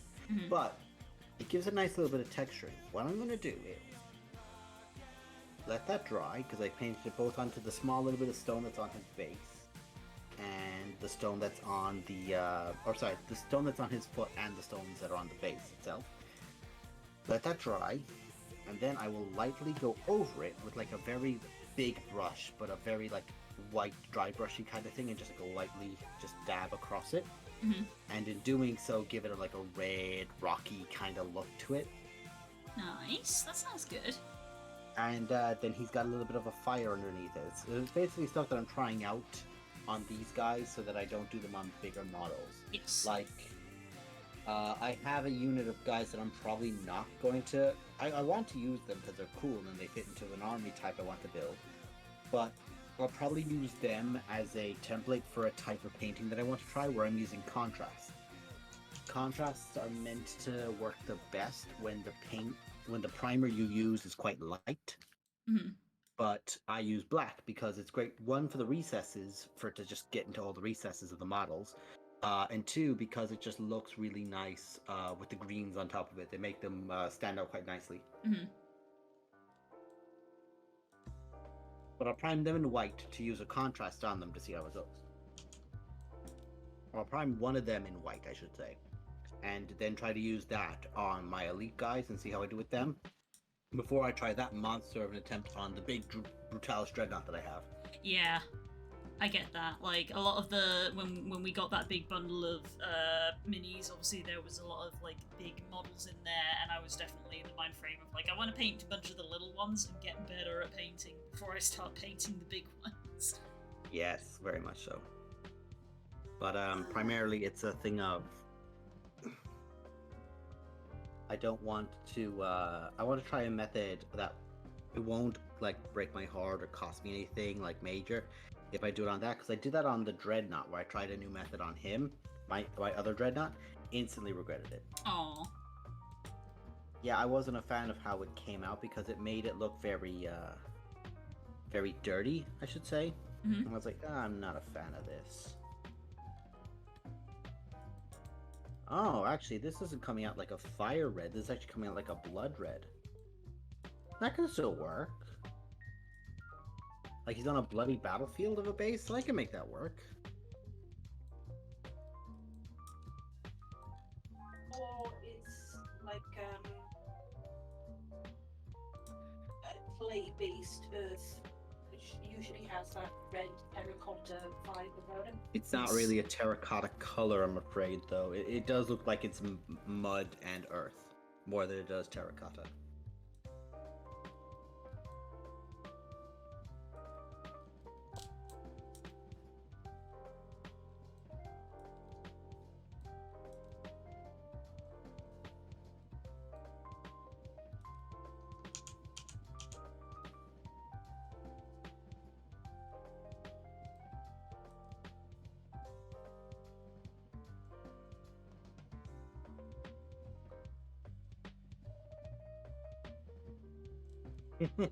You put bubblegum on it and you regret. I imagine you would do, Core. Imagine you would do.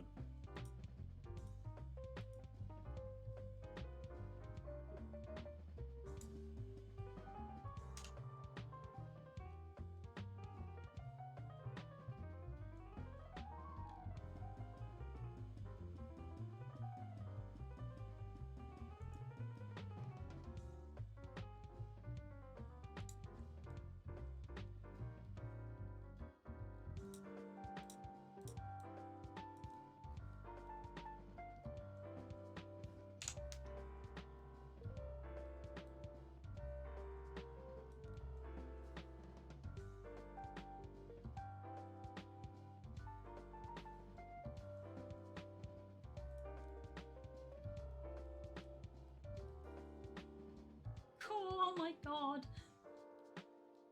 Hmm? What are we oh my godding? The picture. Oh, good Christ, Core, what did you do? I can hear the caramel dancing already. I'm a wow. Barbie girl in a Barbie That world. too. Lions arch hell. This war is hell.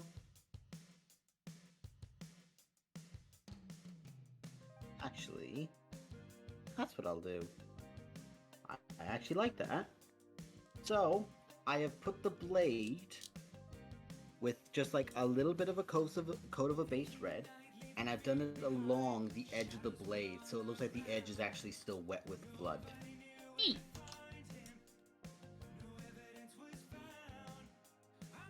Let's give... Ooh, am I really brazen? Yeah, let's be really brazen. Where is it? Where's my lock? Yeah. 4 block bronze. And... Ooh, yes. Let's see if I can make it look like it's been superheated. I'm gonna make the pistol look like it's superheated.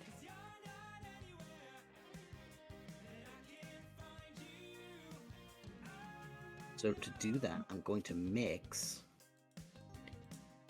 bright red with a bronzing color, which tends to go onto guns that get worn quite a bit. It gives them a bit of a rustic look. I mix that.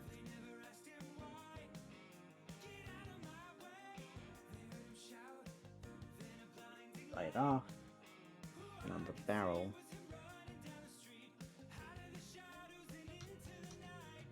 not the whole of it, but just like the very edge of the barrel.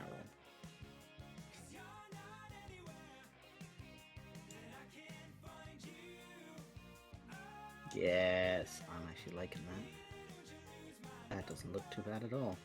No, no, no, your arms have to stay on. Motherfucker. If your arm falls off, I'm gonna rip it off.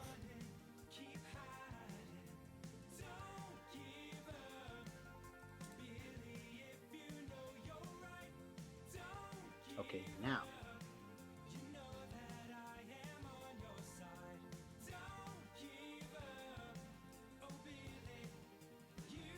Yes, I'm liking that. It looks like he's on a dirty, muddy field. Oops, Nice. he just fell and his arm fell. Ah, F.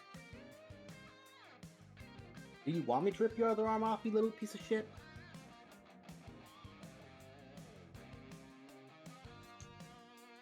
Brother, I am pinned here. I can pin you against the wall. Wait. I mean, I'll see what most of you guys look like under that helmet. I would do. I have taste. And I'm not a coward.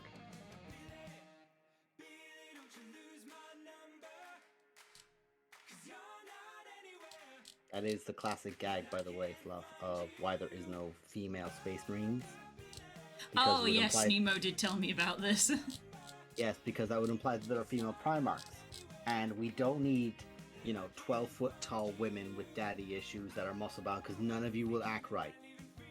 I am one of the people who will not act right, but they are correct.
Demonette's core, they're meant not to act right about. That's literally the point of them.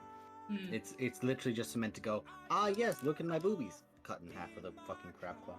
Dumbass. Whereas the sisters were like the first step of, look, okay, we're not doing Space Marines, female Space Marines yet, but here you go. There was actually like a really good time to do it recently, which has actually been like commented on by people who even do write for GW. And it's where the Primarch Rebooted Gilliman came back, the blue guys, their main boss guy, and he basically worked with a bunch of people to make a bunch more Space Marines, like with a unique and additional effects and powers to them. And he was very much so emphasizing of like, it's very dire times, you know, we need as many as we can get, and it's like, you need to tell me it might be time where you look at the entire other gender of your species. Might be able to get a few recruits. No, okay, you're just gonna go right past that. It would have also been an immense slap in the face of the gatekeepy kind of people. Because it's like, here is a guy who is literally the Emperor's son going, no, we need women.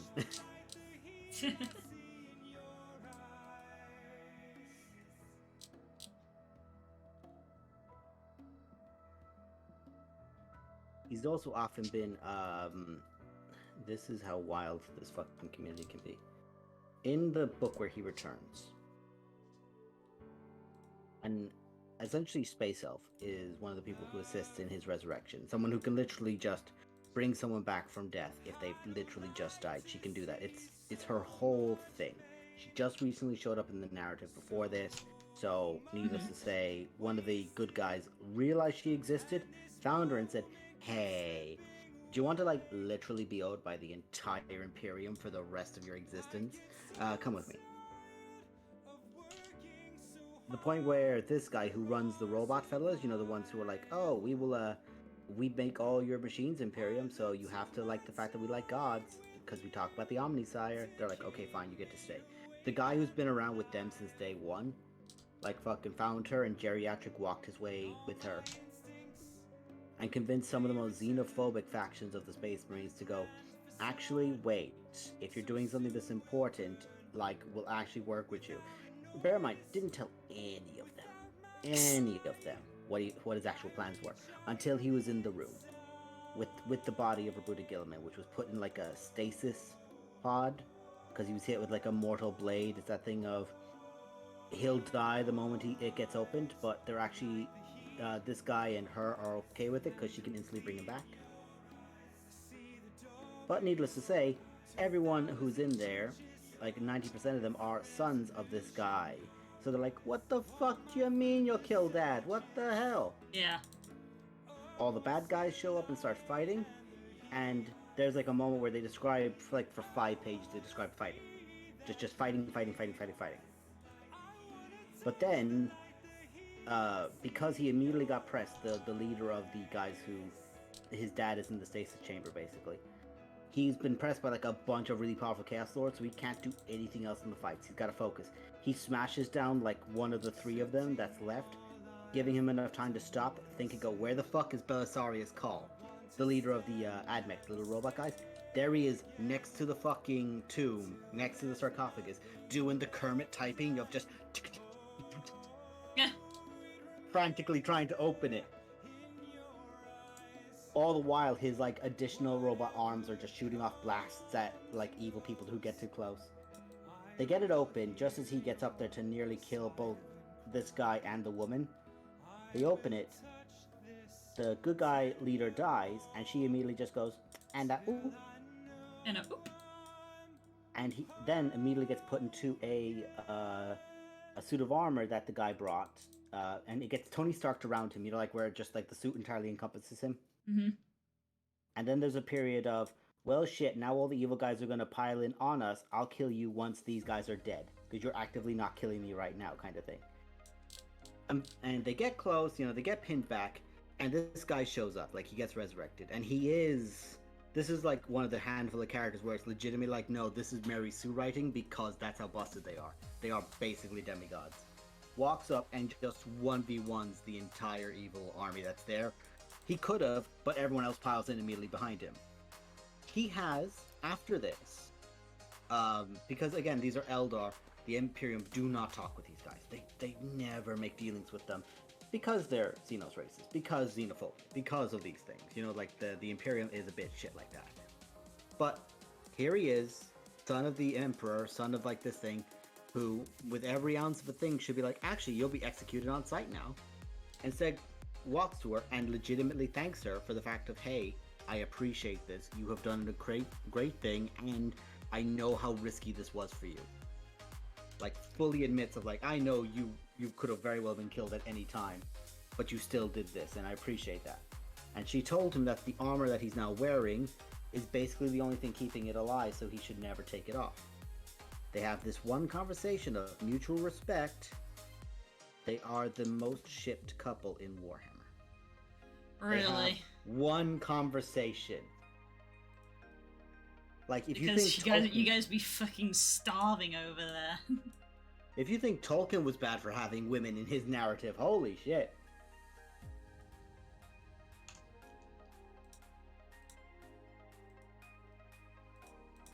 I guess the other fair thing is that these are named characters who are like actual models and very important, so they're safe, shall we say. It's like, yeah, these models aren't getting killed.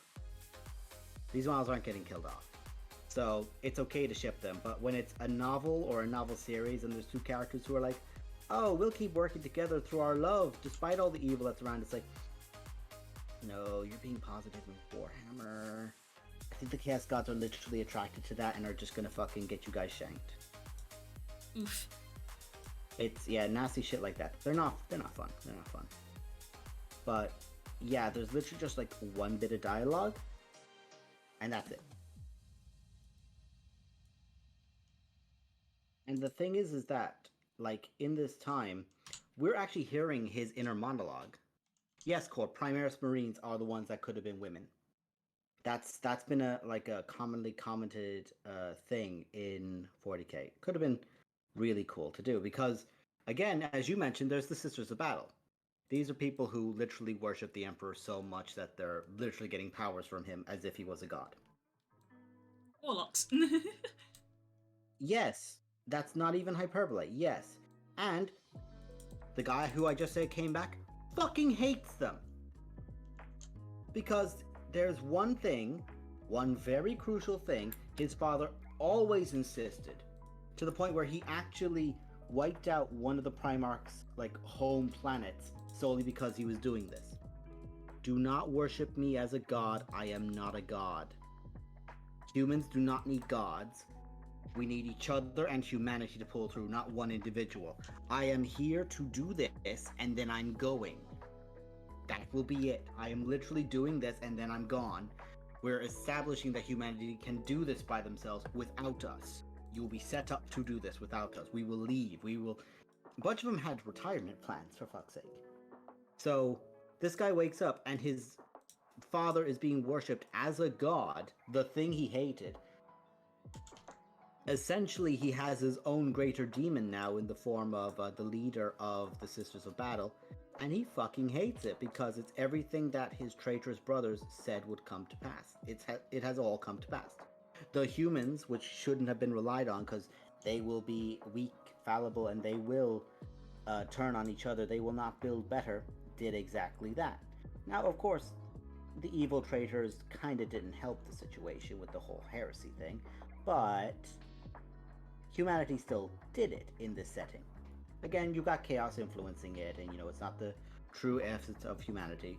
And he's just sat there going, oh, for fuck's sake, Horus would be laughing right now because this is literally everything he said would happen. Shit. And then he's got to play nice because he can't get rid of it all. Because if he gets rid of it all, he gets rid of like 30% of the Imperium's power. And it probably costs him like nearly all of his energy, all of his effort, all of his focus, all of his Marines to get rid of it. So he just takes a huge chunk out of the Imperium to no true benefit at present. It's just like, fuck.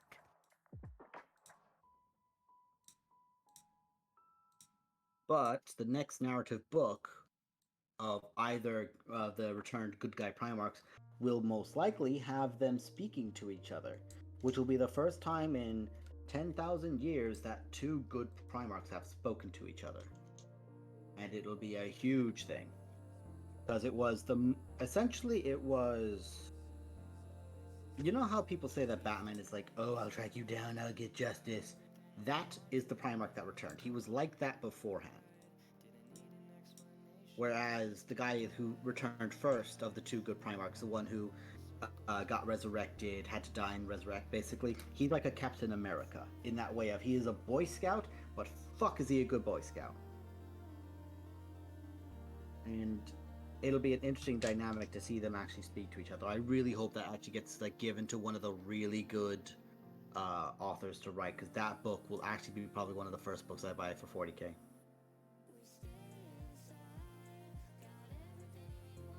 Okay, I think that's a finished model.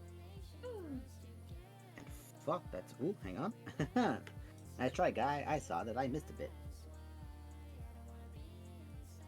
I lifted it, I turned it, and I went, wait, you. You. You. Speaking of you, where the fuck there it is.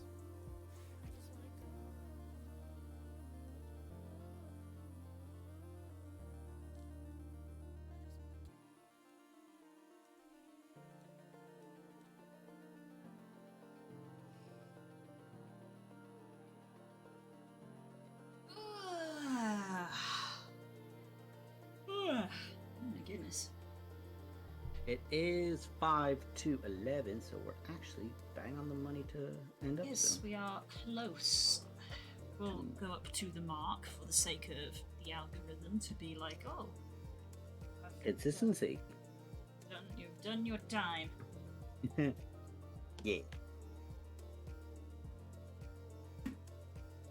Okay, and the last touch to do will be...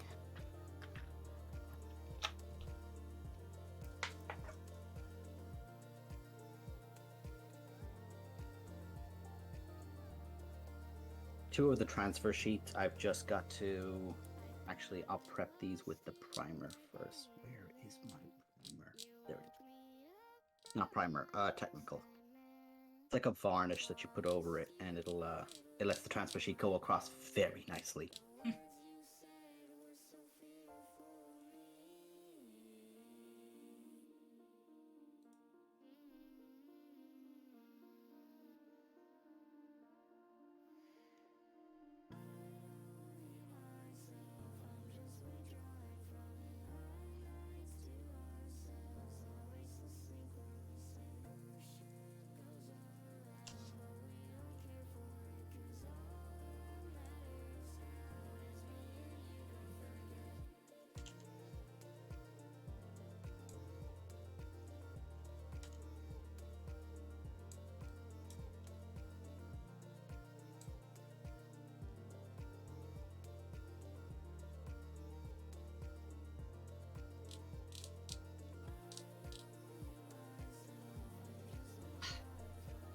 I literally chose gloves and was like, oh, I'll do these first because they'll be like easy, and then like I completely forgot obviously that a glove goes on a hand, arguably the most complicated fit part on the entire body. You might have thought it might have been a bit easier because it might cover up potentially, like some of the things you might have to do. That Yeah, I would be remember like how- it moves it. You know, it's not like it's not like it's a 2D drawing where it's like, I'll just cover it up with baggy trousers. It's like, well, the fingers move and clip through it, so it's like, oh god, it's so, you know, the simplest item of clothing I probably could have made was like a t-shirt or something. I was like, I'll start with gloves, you know? Gloves will be easy, they're not easy. Well, here's the notion: is that once you get the gloves done, the t-shirt will be super easy to add. Yeah, do you feel like a t-shirt would be fairly easy because of gloves? Mhm. So noodly, spending the entire night weight painting, and I was like, yesterday mesh, today we do weight painting and texture, and it's like, hell no, we're not even finished with the weight painting yet because it's so noodly. Am I correct that weight painting is setting it up so that everything has like that weight, so that when it moves, it looks and feels like it has that momentum of actual weight? Or am I mistaken? No, it's not weight as in like actual like physical weight as we know it. Weight painting is telling a bone that's its sort of like area of effect, if you will. Hmm. Fairly short.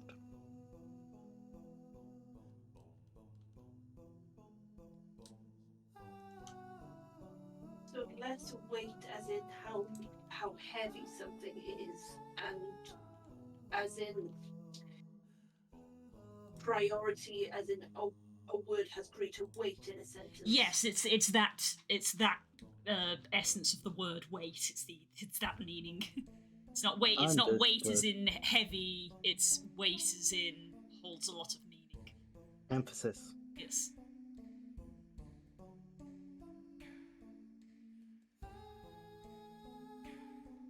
That was probably the tidiest transfer I've ever done.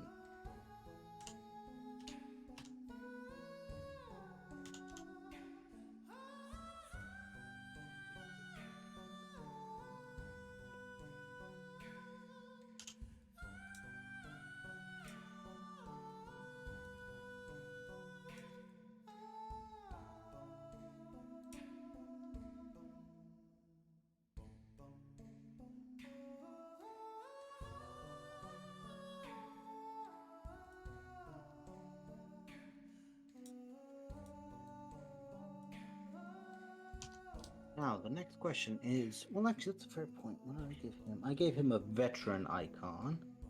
So I want these guys to be different. So I'm going to give him an ancient marking to indicate that he is a chapter ancient, which TLDR means they're old as fuck.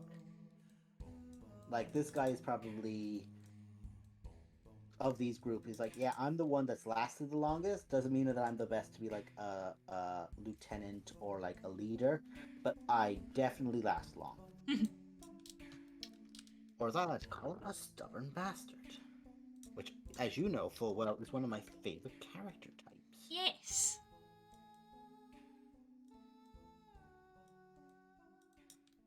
Just because I'm good at staying alive doesn't mean I should be in charge. Yes. Looks Delmara 2018. Thane Aristar. Just because I survived it doesn't mean that I should be the one leading. He says when, unironically, he might actually be one of the best people to lead. It's like, oh, don't say that. That's responsibility. Oh, hold on.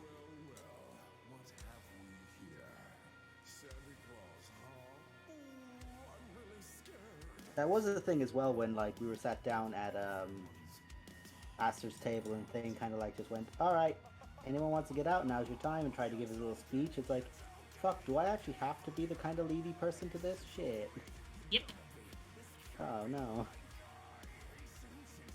Yeah, that was me when Alistair left. It was like, right, well, he was even though none of you would acknowledge it, he was the kind of the one in charge. So now it's you, and me, the player, went, fuck, I don't want to be in charge, because that's responsibility. Thane's already had that. Why don't you ask him about it? Might also be why he gets incredibly protective and jealous. Who am I kidding? Tell him ask. No. Unless. No. Little whore. Get off my finger and on that shoulder. It was a transfer before anyone gets wondering what the fuck I was talking about. The transfer. It was fucking not willing to get off my finger because it fell.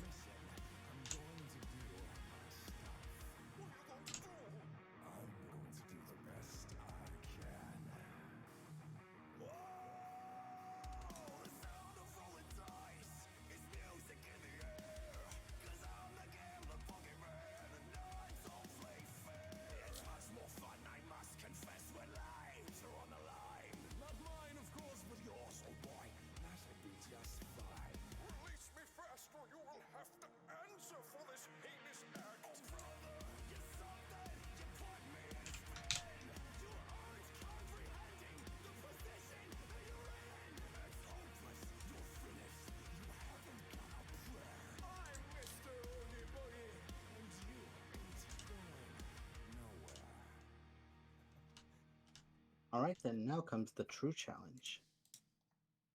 putting him back in the base holder so that I can take a photo of him without my crotchety fingers covered in paint being in the picture.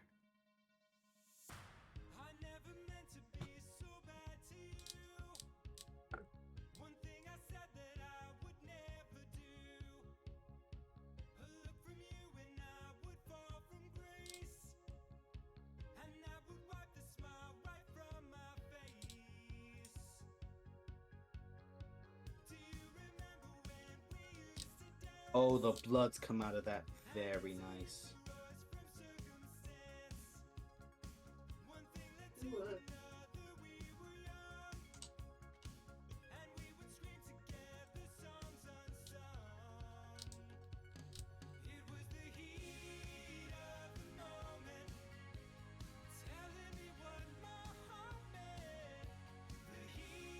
Yeah, I'm really I'm actually now happy with him now that I'm stopped and looked at him.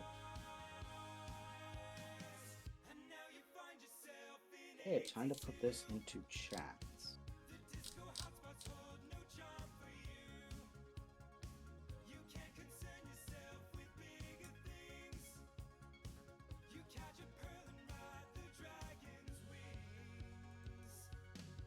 Actually, that's not giving me ideas of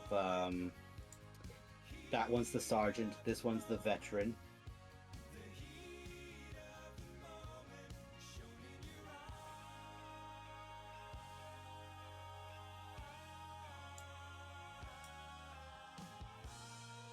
I'm going from there with them because I think that's quite a cool concept.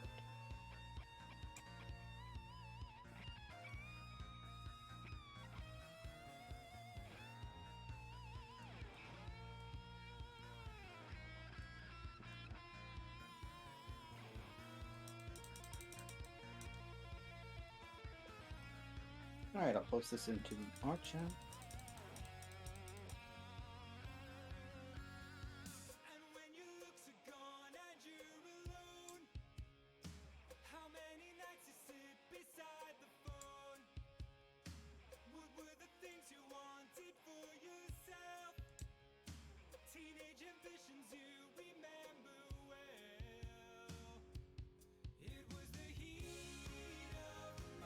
So we have the Ancient and the Sarge. So what do we name the third Blade Guard veteran?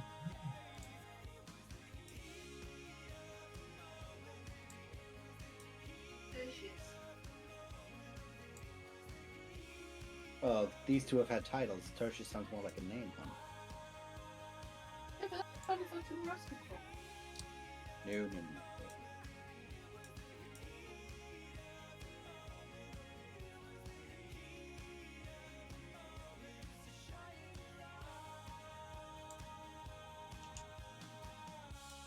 More of a title I'm thinking of. Any ideas, Fluff? Any kind of cool older veteran kind of thing for these guys? They're essentially melee-centric bodyguard units who are relatively legitimately tough. asking the wrong person. No, I'm asking the person who has got really good D&D character concepts. You know, this is just a Yeah, character concepts, but is infamously bad with naming and needs like 3 months to come up with a character name. No, I wouldn't even know where to start. I mean, I could make them the Battle Sister. That's kind of what my brain is kind of lingering towards, which is just to make a trans one. I could, now that I'm looking at it,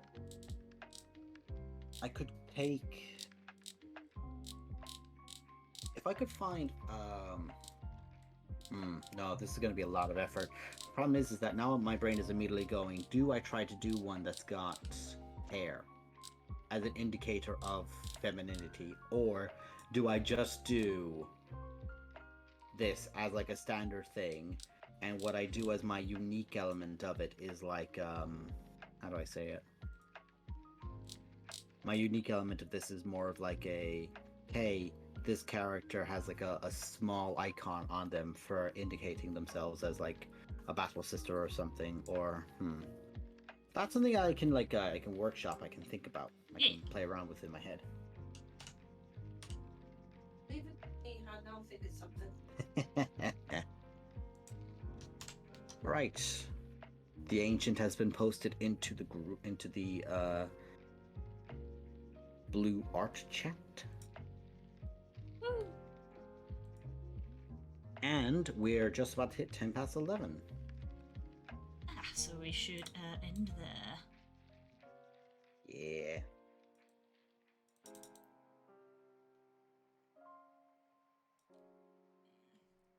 It's almost there, but not quite.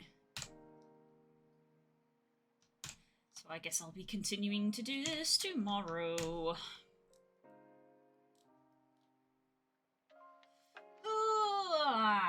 Right, I already know who I want to raid into. I saw that they were streaming earlier, provided they are still streaming. They are indeed. It's only fair that I was using the advice that they gave me, that I go say hello to Quaggy. Yeah. Right. Thank you so much, everybody, as always, for the chill vibes, and thank you, Das, of course, for keeping me company as well. My absolute pleasure. Yeah. Usual stuff, as I said, basically we will see tomorrow. It's going to be just dependent on how Curl's work goes, whether she gets done what she needs to or not, we shall see. So art in the afternoon, and then I will see you in the evening for either Dragon Age or Cult of the Lamb, which you will have to come and find out. Yeah, and then it will be our usual gameplay stuff Thursday through Friday. I will say, however, that this week there will not be a stream on Sunday because we are otherwise occupied. Essentially getting a little bit of a day's holiday as a treat. working so hard. Friday! Woo! Yeah, it's also Virality this weekend as well, so all VR furry peeps can probably Saturday. I will probably spend a lot of time in VR and probably feel sick from it afterwards, but who cares? Yeah, I will probably spend most of Saturday in VR at Virality, so you can find me there in the dealer's den. Yeah. So we're gonna go raid into Quaggy, who's also doing Blender stuff for VR. So yeah, take care, everybody, and enjoy the rest of your evening, whatever you get up to. Remember to refresh the page if the raid is not popping up for you, because Twitch is a functioning website. And I think that's everything. So yeah, we'll see you tomorrow, hopefully. Bye! Bye.